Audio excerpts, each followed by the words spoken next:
ನಮಸ್ತೆ, good evening. Videos on ಮಾಡ್ಕೊಳ್ಳಿ. ಸಾಧ್ಯ ಆದಷ್ಟು ವಿಡಿಯೋಸ್ ಆನ್ ಮಾಡ್ಕೊಳ್ಳಿ, ಸೊ ದಟ್ ಕೆಲವೊಬ್ರು ಹೊಸಬರು ಇರೋದ್ರಿಂದ ಹೊಸ ಮುಖಗಳು ನನಗೂ ಪರಿಚಯ ಆಗುತ್ತೆ. ವಿಡಿಯೋಸ್ ಆನ್ ಮಾಡ್ಕೊಳ್ಳಿ.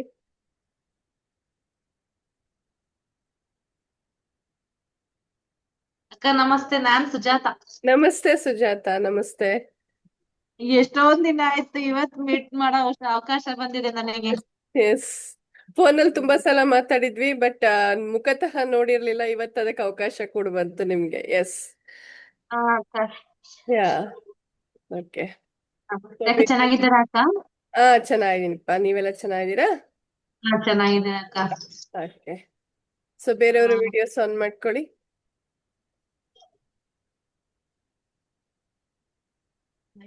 ಎಸ್ ಚೈತ್ರ, ಎಲ್ಲೋಗಿದ್ರಿ ಇಷ್ಟ ದಿನ? ನಾಪತ್ತೆ ಆಗೋಗಿದ್ರಿ. ತುಂಬಾ ಜ್ಞಾಪಿಸ್ಕೊಂಡೆ ಇವತ್ ಬೆಳಗ್ಗೆ ನಾನು ನಿಮ್ಮನ್ನು ನಿಮ್ ಬ್ರದರ್ನು ಮಾತಾಡ್ಬೇಕು ಹೌದಾ? ಅನ್ಕೋತಾ ಇದ್ದೆ. ಎಸ್, ನಾಳೆ ತುಂಬಾ ನಾಳಿದ್ರಲ್ಲಿ ಬಿಸಿ ಆಗ್ಬಿಟ್ಟೆ. ಹಾ, ಓಕೆ, ನಾಳೆ ನಾಳಿದ್ರಲ್ಲಿ ಮಾತಾಡ್ತೀನಿ. Yes, okay okay. ಹಾ, ಬೇರೆಯವ್ರುವೆ ಹೊಸಬ್ರೆಲ್ಲ. ಮೇಡಮ್ ಸರ್ ನಮಸ್ತೆ. ನಮಸ್ತೆ, ಹೇಗಿದ್ದೀರಾ ಸರ್? ಏನ್ ಮೇಡಮ್ ಯಾಕೆ ಹಿಂಗ ಇದಾಗ್ಬಿಡ್ತು ಬೇಗ ಇವತ್ತು? ಏನ್ ಸರ್? ಸ್ವಲ್ಪ ಜಾಯ್ನಿಂಗ್ ಅಲ್ಲಿ ಪ್ರಾಬ್ಲಮ್ ಆಯ್ತಲ್ಲ ಅಂದೆ.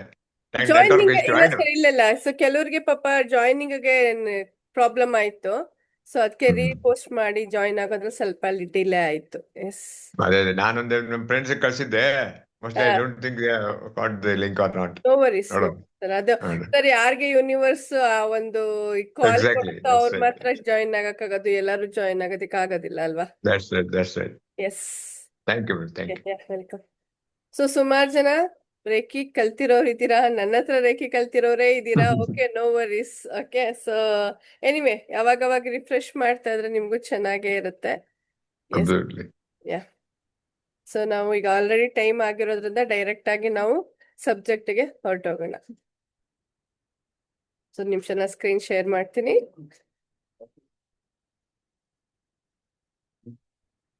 ಸ್ಕ್ರೀನ್ ವಿಸಿಬಲ್ ಇದೆಯಾ? ಎಸ್. ಸೊ ಈ ಒಂದು ರೇಖಿ ಫ್ರೀ ವೆಬಿನಾರ್ಗೆ ನಿಮ್ಮೆಲ್ಲರಿಗೂ ಸ್ವಾಗತ. ಸೊ ಈಗಾಗಲೇ ಸುಮಾರು ಜನಕ್ಕೆ ರೇಖಿ ಅಂದ್ರೆ ಏನು ಅನ್ನೋದೆಲ್ಲ ಗೊತ್ತಿರುತ್ತೆ. ಬಟ್ ಸ್ಟಿಲ್ ಸ್ವಲ್ಪ ನನ್ನ ಕಡೆಯಿಂದ ನಾನೇನ್ ನಿಮ್ಗೆ ಇನ್ಫಾರ್ಮೇಶನ್ ಕೊಡಕ್ಕಾಗತ್ತೋ ಅದನ್ನ ಕೊಟ್ಟು ಮುಂದಕ್ಕೆ ಹೋಗೋಣ. ಓಕೆ, ಸೊ ನಿಮ್ಮೆಲ್ಲರಿಗೂ ಕೂಡ ಈ ಒಂದು ರೇಖಿಯ ಫ್ರೀ ವೆಬಿನಾರ್ಗೆ ಮಾಸ್ಟರ್ ಕ್ಲಾಸ್ಗೆ ಸ್ವಾಗತ. ಸೊ ಮೊಟ್ಟ ಮೊದಲನೇದಾಗಿ ನನ್ನ ಬಗ್ಗೆ ನಾನು ಸ್ವಲ್ಪ ಇಂಟ್ರೊಡಕ್ಷನ್ ಕೊಡ್ತೀನಿ. ಸುಮಾರು ಜನಕ್ಕೆ ಇಲ್ಲಿ ಗೊತ್ತಿದೆ, ಆದ್ರೂ ಕೂಡ ನನ್ನ ಬಗ್ಗೆ ಒಂದು ಬ್ರೀಫ್ ಇನ್ಫಾರ್ಮೇಶನ್ ಅನ್ನ ಕೊಡ್ತಾ ಹೋಗ್ತೀನಿ. ನನ್ನ ಹೆಸರು ರಶ್ಮಿ ಶ್ರೀಕಾಂತ್. ಕೆಲವರು ಹೊಸಬ್ರು ಇರೋದ್ರಿಂದ ಇನ್ಫಾರ್ಮೇಶನ್ ಕೊಡ್ತಾ ಇದ್ದೀನಿ, ಇಂಟ್ರೊಡಕ್ಷನ್ ಕೊಡ್ತಾ ಇದ್ದೀನಿ. ಸೊ ನನ್ನ ಹೆಸರು Rashmi Srikanth, reiki grand master, certified life coach ಮತ್ತೆ ಸ್ಪಿರಿಚುವಲ್ ಕೋಚ್ ಕೂಡ. ಸೊ ಇದಲ್ಲದೆ ಸಾಕಷ್ಟು ಮೊಡಾಲಿಟೀಸ್ ನ ಲೈಕ್ ದುರ್ಗಾ ರೇಖಿ ಇರಬಹುದು, ಮನಿ ರೇಖಿ ಇರಬಹುದು, ಲಾಮಾಫೆರಾ ಇರಬಹುದು, ಅದೇ ರೀತಿಯಾಗಿ ಟ್ಯಾರೋ ಕಾರ್ಡ್ ಇರಬಹುದು. ಈ ರೀತಿ 100ಕ್ಕಿಂತಲೂ ಹೆಚ್ಚು ಮೊಡಾಲಿಟೀಸ್ ನಾನು ಕಲ್ತಿದ್ದೀನಿ, ಟ್ರೈನ್ ಮಾಡ್ತಿದ್ದೀನಿ ಕೂಡ ಎಲ್ಲರಿಗೂ. ನನ್ನ ಕಡೆಯಿಂದ ಎಷ್ಟು ಒಂದು ಟ್ರಾನ್ಸ್ಫಾರ್ಮೇಶನ್ ಅನ್ನ ತರಬಹುದು ಸ್ಟೂಡೆಂಟ್ಸ್ ಲೈಫ್ ಅಲ್ಲಿ ಮತ್ತೆ ನನ್ನ ಒಂದು ಸರೌಂಡಿಂಗ್ ಅಲ್ಲಿ, ಅದನ್ನ ಟ್ರೈ ಮಾಡ್ತಾ ಇದ್ದೀನಿ. ಸೊ ನನ್ನ ಮೋಟೋ ಏನಪ್ಪಾ, ನನ್ನ ಒಂದು ಮೋಟೋ ಅಂದ್ರೆ ಪ್ರತಿಯೊಬ್ಬರಿಗೂ ಕೂಡ ಅವರವರ ಸಮಸ್ಯೆಗಳನ್ನ ಸಾಲ್ವ್ ಮಾಡ್ಕೊಳ್ಳುವಂತ ಶಕ್ತಿ ಭಗವಂತ ಕೊಟ್ಟಿದ್ದಾನೆ. ಆದ್ರೆ ಏನಂದ್ರೆ ಅಲ್ಲೊಬ್ರು ಯಾರಾದ್ರೂ ಅವ್ರಿಗೆ ಸ್ವಲ್ಪ ನಾವು ಅವ್ರನ್ನ ಪುಷ್ ಮಾಡ್ಬೇಕಾಗತ್ತೆ. ಆ ಒಂದು ಪುಷ್ ಕೊಡೋದಷ್ಟೇ ನನ್ನ ಕೆಲಸ. ಅಂದ್ರೆ ಅವರಿಗೆ ಅವರ ಒಂದು ಪ್ರಾಬ್ಲಮ್ಸ್ ಅನ್ನ ಸಾಲ್ವ್ ಮಾಡ್ಕೊಳ್ಳೋದಿಕ್ಕೆ ಹೆಲ್ಪ್ ಮಾಡುವಂಥದ್ದು ನನ್ನ ಮೋಟೋ. ಜೊತೆಗೆ ಫೈನಾನ್ಷಿಯಲ್ ಫ್ರೀಡಮ್ ಅನ್ನೋದು ಪ್ರಸ್ತುತದಲ್ಲಿ ಪ್ರತಿಯೊಬ್ಬರಿಗೂ ತುಂಬಾ ಮುಖ್ಯವಾದಂತಹ ವಿಚಾರ. ಯಾಕೆಂದ್ರೆ ಹಣ ಇಲ್ಲದೆ ಏನು ನಾವು ಮಾಡೋದಕ್ಕಾಗಲ್ಲ. ಹಾಗಾಗಿ ಆ ಫೈನಾನ್ಷಿಯಲ್ ಫ್ರೀಡಮ್ ಅನ್ನ ಕೊಡೋದಕ್ಕೆ ಕೂಡ ಈ ಒಂದು ಕೋರ್ಸ್ಗಳನ್ನ ನಾನು ಅವ್ರಿಗೆ ಇಂಟ್ರೊಡ್ಯೂಸ್ ಮಾಡ್ತಾ ಇದೀನಿ. ಸೊ ದಟ್ ಅವರು ಕೂಡ ಇದನ್ನ ತಮ್ಮ ಜೀವನದಲ್ಲಿ ಅಳವಡಿಸ್ಕೊಳ್ಳೋದ್ರ ಜೊತೆಗೆ ಬೇರೆಯವ್ರಿಗೆ ಟೀಚ್ ಮಾಡೋದಿರ್ಬೋದು ಅಥವಾ ಹೀಲಿಂಗ್ ಕೊಡೋದ್ರ ಮೂಲಕ ಅವರು ಒಂದು ಫೈನಾನ್ಷಿಯಲ್ ಫ್ರೀಡಮ್ ಅನ್ನ ಕಂಡುಕೊಳ್ಳೋದಕ್ಕೆ ಹೆಲ್ಪ್ ಆಗ್ಬೇಕು ಅನ್ನೋದು ನನ್ನ ಉದ್ದೇಶ. ಅದೇ ರೀತಿ ಆರೋಗ್ಯಕರ ಜೀವನ, ಬಿಕಾಸ್ ಈ ಪ್ರಸ್ತುತದಲ್ಲಿ ಪ್ರತಿಯೊಂದು ಕಡೆ, ಪ್ರತಿಯೊಂದು ಹಾಸ್ಪಿಟಲ್ಗೆ ಹೋಗಿ, ಪ್ರತಿಯೊಂದು ಕ್ಲಿನಿಕ್ಗೆ ಹೋದ್ರು ಅಷ್ಟು ಜನ, ಕಾಲಿಡಕ್ ಆಗದೆ ಇರೋ ಅಷ್ಟು ಜನ ನಿಂತಿರ್ತಾರೆ. ಮೆಡಿಕಲ್ ಸ್ಟೋರ್ಗೆ ಹೋದ್ರು ಅಷ್ಟೇನೆ. ಸೊ ಪ್ರತಿಯೊಂದು ಏನ್ ಹೆಲ್ತ್ ಇಶ್ಯೂಸ್ ಬರ್ತಾ ಇದೆ, ಏನಿಂದ ಬರ್ತಾ ಇದೆ ಏನೋ ನಮಗೆ ಗೊತ್ತಾಗ್ತಿಲ್ಲ. ಬಟ್ ಪ್ರತಿಯೊಬ್ರು ಕೂಡ ಒಂದಲ್ಲ ಒಂದು ಆರೋಗ್ಯ ಸಮಸ್ಯೆಯಿಂದ ನರಳ್ತಾ ಇದ್ದಾರೆ. ಹಾಗಾಗಿ ಪ್ರತಿಯೊಬ್ಬರಿಗೂ ಕೂಡ ಹೆಲ್ತಿ ಲೈಫ್ ಅನ್ನ ಕೊಡೋದು, ಅಂದ್ರೆ ಸಾಧ್ಯ ಆದಷ್ಟು ಅವರು ಔಷಧ ಮುಕ್ತ ಜೀವನವನ್ನ ನಡೆಸೋದಕ್ಕೆ ಸಹಾಯ ಮಾಡ್ಬೇಕು ಅನ್ನೋದು ನನ್ನ ಒಂದು ಮೋಟೋ. ಜೊತೆಗೆ ಕೇವಲ ದೈಹಿಕವಾಗಿ ಮಾತ್ರ ಅವರನ್ನ ಸಬಲರಾಗಿ ಅಥವಾ ಸದೃಢವರನ್ನಾಗಿ ಮಾಡೋದಲ್ಲದೆ ಅವರನ್ನ ಮೆಂಟಲಿ ಕೂಡ ಸ್ಟ್ರಾಂಗ್ ಮಾಡಬೇಕು, ಮಾನಸಿಕವಾಗಿ ಅಥವಾ ಭಾವನಾತ್ಮಕವಾಗಿ ಕೂಡ ಅವ್ರನ್ನ ಸ್ಟ್ರಾಂಗ್ ಮಾಡಬೇಕು. ಬಿಕಾಸ್ ಈ ಪ್ರಸ್ತುತದಲ್ಲಿ ಇರುವಂತಹ ಸ್ಟ್ರೆಸ್ ಇರ್ಬೋದು, ಆಂಗ್ಸೈಟಿ ಇರ್ಬೋದು, ಆ ರೀತಿಯಾದಂತಹ ಸಮಸ್ಯೆಗಳಿಂದ ಎಲ್ಲರನ್ನ ಆಚೆ ತರಬೇಕು ಅನ್ನೋದು ನನ್ನ ಮೋಟೋ. ಇದೆಲ್ಲದ್ರ ಜೊತೆಗೆ ಒಂದು ಮುಖ್ಯವಾದಂತ ವಿಚಾರ ಏನಪ್ಪಾ ಅಂದ್ರೆ ಪ್ರತಿಯೊಬ್ಬರನ್ನು ಕೂಡ ಹೀಲರ್ ಆಗಿ ಮಾಡ್ಬೇಕು. ಯಾಕಂದ್ರೆ ಪ್ರತಿಯೊಬ್ಬರಿಗೂ ಕೂಡ ನಾನು ಈಗಾಗ್ಲೇ ಹೇಳ್ದಂಗೆ ಭಗವಂತ ನಮ್ಮನ್ನ ನಾವು ಹೀಲ್ ಮಾಡ್ಕೊಡುವಂತ ಶಕ್ತಿ ಜೊತೆಗೆ ನಮ್ಮ ಸುತ್ತ ಇರೋರನ್ನ ಹೀಲ್ ಮಾಡುವಂತ ಶಕ್ತಿ ಭಗವಂತ ಕೊಟ್ಟಿದ್ದಾನೆ. ಹಾಗಾಗಿ ಅದನ್ನ ಹೊರತರುವಂತಹ ಕೆಲಸದಲ್ಲಿ ಅವರನ್ನ ಒಬ್ಬ ಒಳ್ಳೆ ಹೀಲರ್ ಅನ್ನಾಗಿ ಮಾಡಿ ಈ ಸಮಾಜಕ್ಕೆ ಕೊಡೋದು. ಪ್ರತಿಯೊಂದು ಮನೆಯಲ್ಲೂ ಪ್ರತಿಯೊಬ್ರು ಹೀಲರ್ ಆದಾಗ ಸಮಸ್ಯೆ ಅನ್ನೋದೇ ಇರೋದಿಲ್ಲ, ಸುಖ ಇರುತ್ತೆ ಎಲ್ಲಾ ಮನೆಯಲ್ಲೂ ಅನ್ನೋದು ನನ್ನ ಉದ್ದೇಶ. ಈ ಮೋಟೋವನ್ನ ನಾನು ಇಟ್ಕೊಳ್ಳೋದಕ್ಕೆ ಕೆಲವೊಂದು ಕಾರಣಗಳಿವೆ. ಏನು ಕಾರಣ ಅಂತ ನೋಡ್ತು ಅಂದ್ರೆ ನನ್ನ ಪರ್ಸನಲ್ ಎಕ್ಸ್ಪೀರಿಯನ್ಸ್. ಓಕೆ, ಸೊ ಏನಕ್ಕೆ ನಾನು ಜನಗಳಿಗೆ ಹೆಲ್ಪ್ ಮಾಡ್ಬೇಕು, ಅವ್ರ ಪ್ರಾಬ್ಲಮ್ ನ ಸಾಲ್ವ್ ಮಾಡ್ಕೊಳಕ್ಕೆ ಅನ್ನೋದಿರ್ಬೋದು, ಅಥವಾ ಹಣಕಾಸಿನಲ್ಲಿ ಫೈನಾನ್ಷಿಯಲ್ ಫ್ರೀಡಮ್ ಅವ್ರಿಗೆ ಸಿಗೋ ತರ ಮಾಡ್ಬೇಕು ಅನ್ನೋ ಉದ್ದೇಶ ಆಗಿರ್ಬೋದು, ಅಥವಾ ಆರೋಗ್ಯಕರ ಜೀವನ ಅವ್ರು ನಡೆಸೋ ತರ ಆಗ್ಬೇಕು ಅನ್ನೋದಿರ್ಬೋದು, ಅಥವಾ ಮೆಂಟಲಿ ಸ್ಟ್ರಾಂಗ್ ಆಗ್ಬೇಕು ಅನ್ನೋದಿರ್ಬೋದು, ಅಥವಾ ಪ್ರತಿಯೊಬ್ರು ಕೂಡ ಹೀಲರ್ ಆಗ್ಬೇಕು ಅನ್ನೋ ಉದ್ದೇಶ ನನಗೆ ಸುಮ್ನೆ ಹಂಗೆ ಏನೋ ಬಂದಿದ್ದಲ್ಲ. ಇದಕ್ಕೆ ಮುಖ್ಯ ಕಾರಣ ನನ್ನ ಲೈಫ್ ಜರ್ನಿಯಲ್ಲಿ ಆಗಿರುವಂತಹ ಕೆಲವೊಂದು ಎಕ್ಸ್ಪೀರಿಯನ್ಸ್. ಇಷ್ಟು ವರ್ಷ ಯಾರ ಹತ್ರನೂ ನಾನು ಶೇರ್ ಮಾಡಿರಲಿಲ್ಲ, ಯಾವ ವೆಬಿನಾರ್ ಅಲ್ಲೂ ನಾನು ಶೇರ್ ಮಾಡಿರ್ಲಿಲ್ಲ. ಇವತ್ತು ಅದನ್ನ ಶೇರ್ ಮಾಡ್ತಾ ಇದೀನಿ. ಸಾಕಷ್ಟು ಜನ ನನ್ನ ರೆಗ್ಯುಲರ್ ಸ್ಟೂಡೆಂಟ್ಸ್ ಇದ್ದಾರೆ, ಅವ್ರಿಗೂ ಕೂಡ ಒಂದು ನನ್ನ ಬಗ್ಗೆ ಇನ್ನೂ ತುಂಬಾ ವಿಷಯಗಳು ತಿಳಿತಾ ಹೋಗುತ್ತೆ ಇವತ್ತು. ಎಸ್, ಇದು ನಾನು ಅಂದ್ರೆ ನಂಬ್ತೀರಾ 2011 ಇಂದ 2013 ನನ್ನ ಜೀವನದ ಕರಾಳ ದಿನಗಳು ಅಂತ ನಾನು ಹೇಳ್ತೀನಿ ಈ ಟೈಮಲ್ಲಿ. ಬಿಕಾಸ್ ಈ ಒಂದು ಟೈಮಲ್ಲಿ ನಾನು ಆಲ್ ಆಫ್ ಅ ಸಡನ್ ಯಾವುದೋ ಒಂದು ಹೆಲ್ತ್ ಇಶ್ಯೂ, ಏನ್ ಹೆಲ್ತ್ ಇಶ್ಯೂ ಅಂತ ಡಾಕ್ಟರ್ಗಳಿಗೆ ಅದನ್ನ ಡಯಾಗ್ನೋಸ್ ಮಾಡಕ್ ಆಗ್ಲಿಲ್ಲ. ಅಂತ ಒಂದು health issue, severe health issue, ಎದ್ದೇಳಕ್ ಆಗ್ತಿರ್ಲಿಲ್ಲ, ಕೈಯಲ್ಲಿ ಒಂದು ಸ್ಪೂನ್ ಇಟ್ಕೊಳಕ್ ಆಗದೆ ಇರೋಂತ ಪರಿಸ್ಥಿತಿ, ಊಟ ಮಾಡಕ್ ಆಗದೆ ಇರೋಂತ ಪರಿಸ್ಥಿತಿ, ಫುಲ್ ವೆಯ್ಟ್ ಲಾಸ್, ವೀಕ್ನೆಸ್, ಏನ್ ರೀಸನ್ ಏನು ಅನ್ನೋದೇ ಗೊತ್ತಿಲ್ಲದೆ ಇರೋ ತರ ನನಗೆ ಒಂದು ಹೆಲ್ತ್ ಇಶ್ಯೂ ಶುರು ಆಯ್ತು. ಎಲ್ಲಾ ಡಾಕ್ಟರ್ಸ್ ಎಲ್ಲ ಚೆಕಪ್ ಎಲ್ಲಾ ಮಾಡ್ಸಿದ್ವಿ, ಆದ್ರೆ ಯಾವ್ದ್ರಲ್ಲೂ ಏನು ನಮ್ಗೆ ಡಯಾಗ್ನೋಸ್ ಆಗಲ್ಲ. ಬಟ್ ಸ್ಟಿಲ್ ನನ್ನ ಕೈಲಿ ಏನೂ ಕೆಲಸ ಮಾಡಕ್ ಆಗ್ತಿರ್ಲಿಲ್ಲ, ಅಷ್ಟು ವೀಕ್ ಆಗಿದ್ದೆ. ಅದೇ ಆ ವೀಕ್ನೆಸ್ ಅಲ್ಲಿ ಏನಾಯ್ತು, ಬಿದ್ದು ನಾನು ಬ್ಯಾಕ್ಗೆ ಮೇಜರ್ ಇಂಜುರಿ ಕೂಡ ಆಯ್ತು, ಎದ್ದೇಳಕ್ಕೆ ಆಗದೆ ಇರೋಂಥ ಪರಿಸ್ಥಿತಿಲಿದ್ದೆ. ಇದೇ ಸ್ಥಿತಿಯಲ್ಲಿದ್ದಂಥ ಟೈಮಲ್ಲಿ ನನ್ನ 2ನೇ ಮಗ ಹುಟ್ಟಿ 12ನೇ ದಿನಕ್ಕೆ ಐ ಲಾಸ್ಟ್ ಮೈ ಮದರ್, ನಮ್ಮ ತಾಯಿಯನ್ನ ಕಳ್ಕೊಂಡೆ. 12ನೇ ದಿನಕ್ಕೆ ನನ್ನ ತಾಯಿನ ಕಳ್ಕೊಂಡೆ. ಸೊ ಏನಾಯ್ತು, ಈ ಕಡೆ ನನ್ನ ಹೆಲ್ತ್ ಸರಿ ಇಲ್ಲ, ಈ ಕಡೆ ಅಮ್ಮನ್ ಕಳ್ಕೊಂಡಿದ್ದು, ಮಗುನ್ ನೋಡ್ಕೊಳ್ಳೋರು ಯಾರು ಇಲ್ಲ, ಮಾವನ್ಗೆ ಮೇಜರ್ ಸರ್ಜರಿ ಆಯ್ತು. ಎಲ್ಲ ಸೇರಿ ನಾನು ಕಂಪ್ಲೀಟ್ ಡಿಪ್ರೆಷನ್ಗೆ ಹೋದೆ. ಏನೂ ನನ್ನ ಕೈಲಿ ಸಾಧ್ಯನೇ ಇಲ್ಲ, ಅಷ್ಟು ಓದಿದ್ರು ನನ್ನಿಂದ ಏನೂ ಪ್ರಯೋಜನ ಇಲ್ಲ ಅನ್ನೋ ಒಂದು ನನ್ನಲ್ಲಿ ಒಂದು ಲೋ ಸೆಲ್ಫ್ ಎಸ್ಟೀಮ್ ಸ್ಟಾರ್ಟ್ ಆಯ್ತು. ಆಂಗ್ಸೈಟಿ ಇಶ್ಯೂಸ್ ಸ್ಟಾರ್ಟ್ ಆಯ್ತು, ಪ್ಯಾನಿಕ್ ಅಟ್ಯಾಕ್, ಪದೇ ಪದೇ ಅನ್ಕಾನ್ಶಿಯಸ್ ಆಗೋದು, ಏನೇನೇನೇನೋ ಸಮಸ್ಯೆಗಳು ಶುರು ಆಯ್ತು. ಚಾಲ್ದಿದ್ದಕ್ಕೆ ಇದೇ ಸಮಯದಲ್ಲಿ ಹಸ್ಬೆಂಡ್ ಕೆಲಸ ಕಳ್ಕೊಂಡ್ರು. ಸೊ ಫೈನಾನ್ಷಿಯಲ್ ಕ್ರೈಸಿಸ್, ಸಾಲ್ದಿದ್ದಕ್ಕೆ ಎಲ್ಲರ ಕಡೆಯಿಂದನೂ ಕ್ರಿಟಿಸಿಸಮ್, ಏನು ಪ್ರಯೋಜನ ಇಲ್ಲ, ಮನೇಲಿ ಕೆಲಸ ಮಾಡಲ್ಲ, ಏನು ಬಿಕಾಸ್ ನನ್ಗೇನು ಮಾಡಕ್ ಆಗ್ತಿರಲಿಲ್ಲ. ಅಂತ ಪರಿಸ್ಥಿತಿಯಲ್ಲಿ ಇದ್ದಂತಹ ಟೈಮಲ್ಲಿ ನನ್ಗೆ ಒಂದು ಹೆಲ್ಪ್ಲೆಸ್ನೆಸ್ ಏನಿತ್ತಲ್ಲ, ಅದು ನನ್ನನ್ನು ಕಂಪ್ಲೀಟ್ ಆಗಿ ಕುಗ್ಗಿಸ್ತು. ನನ್ನ ಲೈಫಲ್ಲಿ ಎದ್ದೇಳದೇ ಇಲ್ವೇನೋ ಇನ್ಮೇಲೆ ಅನ್ನೋಂಥ ಪರಿಸ್ಥಿತಿಯನ್ನ ನಾನು ತಲುಪ್ತೆ. ಅಂತ ಟೈಮಲ್ಲಿ ಏನ್ ಮಾಡಿದೆ, ಜಸ್ಟ್ ಸ್ಟಾರ್ಟೆಡ್ ಅಂಡರ್ಸ್ಟ್ಯಾಂಡಿಂಗ್ ಏನಕ್ಕೆ ಈ ತರ ಆಗ್ತಿದೆ, ಏನ್ ಮಾಡಿದ್ರೆ ನಾನು ಸರಿ ಹೋಗ್ತೀನಿ. 2 ವರ್ಷ ಸತತವಾಗಿ ಎಲ್ಲಾ ಟೆಸ್ಟ್ಗಳು ಏನೇ ಮಾಡಿದ್ರು ನನ್ಗೇನು ರಿಸಲ್ಟ್ ಸಿಗ್ತಿಲ್ವಲ್ಲ, ಏನ್ ಮಾಡ್ಬೇಕು ನಾನು, ಏನಕ್ಕೆ ನಾನು ಈ ತರ ಸಫರ್ ಮಾಡ್ತಾ ಇದ್ದೀನಿ, ಏನ್ ರಿಯಾಲಿಟಿ ಏನು, ನನ್ನ ಲೈಫ್ ರಿಯಾಲಿಟಿ ಏನು, ನನ್ನ ಪರ್ಪಸ್ ಏನು, ಏನಕ್ಕೋಸ್ಕರ. ಎಷ್ಟೋ ಸಲ ಅನ್ಸ್ತಾ ಇತ್ತು ಏನಕ್ಕೆ ಬದುಕಿರ್ಬೇಕು, ಏನಾದ್ರು ಮಾಡ್ಕೊಂಡು ಹೋಗ್ಬಿಡೋಣ ಬಿಡು ಅನ್ಸೋದು. ಬಟ್ ಆವಾಗ ಚಿಕ್ಕ ಮಕ್ಳು ಬೇರೆ, ಆವಾಗ ಅನ್ಸೋದು ಬೇಡ, ವೇಟ್ ಮಾಡೋಣ, ನನ್ನ ಲೈಫ್ ಪರ್ಪಸ್ ಏನು ಅಂತ ತಿಳ್ಕೊಳ್ಳೋಣ ಅಂತ ಇದ್ದಂತಹ ಸಂದರ್ಭದಲ್ಲಿ ನನಗೆ ಸಿಕ್ಕಿದ್ದೆ ರೇಖಿ. ಸೊ ಏನೂ ಇಲ್ಲ, just power result oriented healing system reiki ಅನ್ನೋದು ನನಗೆ ಸಿಕ್ತು. ಹೇಗೆ ಸಿಕ್ತು, ಅದು ಒಂದು ಮಿರಾಕಲ್. ಸಡನ್ ಆಗಿ ಯಾರೋ ಮೂಲಕ ಯಾರೋ ಒಬ್ರು ಹೇಳಿ, ಬಿಕಾಸ್ ನಾನು ಎಲ್ಲದರಲ್ಲೂ ಹೋಗ್ಬಿಟ್ಟಿದ್ದೆ, ಎಲ್ಲ ಟ್ರೀಟ್ಮೆಂಟು ಆಗಿತ್ತು, ಎಲ್ಲ ಆಗಿತ್ತು. ಅಂತ ಟೈಮಲ್ಲಿ ನನಗೆ ನನ್ನ ರೇಖಿ ಗುರುಗಳನ್ನ ಇಂಟ್ರೊಡ್ಯೂಸ್ ಮಾಡಿಕೊಟ್ರು. ಸೊ ಹೋಗುವಾಗ ನನಗೆ ಹೋಗಕ್ಕೆ ಆಗದೆ ಇದ್ದವಳು ಅವ್ರ ಮನೆಯಿಂದ ಇಳಿದು ಬರೋವಾಗ ನಾನು ನಿಧಾನವಾಗಿ ಎದ್ದು ಕೂತ್ಕೊಂಡು ಇಳಿದು ಬರೋ ಅಷ್ಟು ಲೆವೆಲ್ಗೆ ಬಂದೆ, ಒಂದೇ ಸಿಟ್ಟಿಂಗ್ ಅಲ್ಲಿ. ಅವತ್ತು ರಿಯಲೈಸ್ ಆಯ್ತು, ಓಕೆ ಇದೇನೋ ಒಂದಿದೆ, ಈ ಶಕ್ತಿಯನ್ನ ನಾನು ಕಲಿಬೇಕು ಅಂತ ಅನ್ಕೊಂಡು ಅವತ್ತು ಈ ಜರ್ನಿಗೆ ಶುರು ಮಾಡಿದೆ.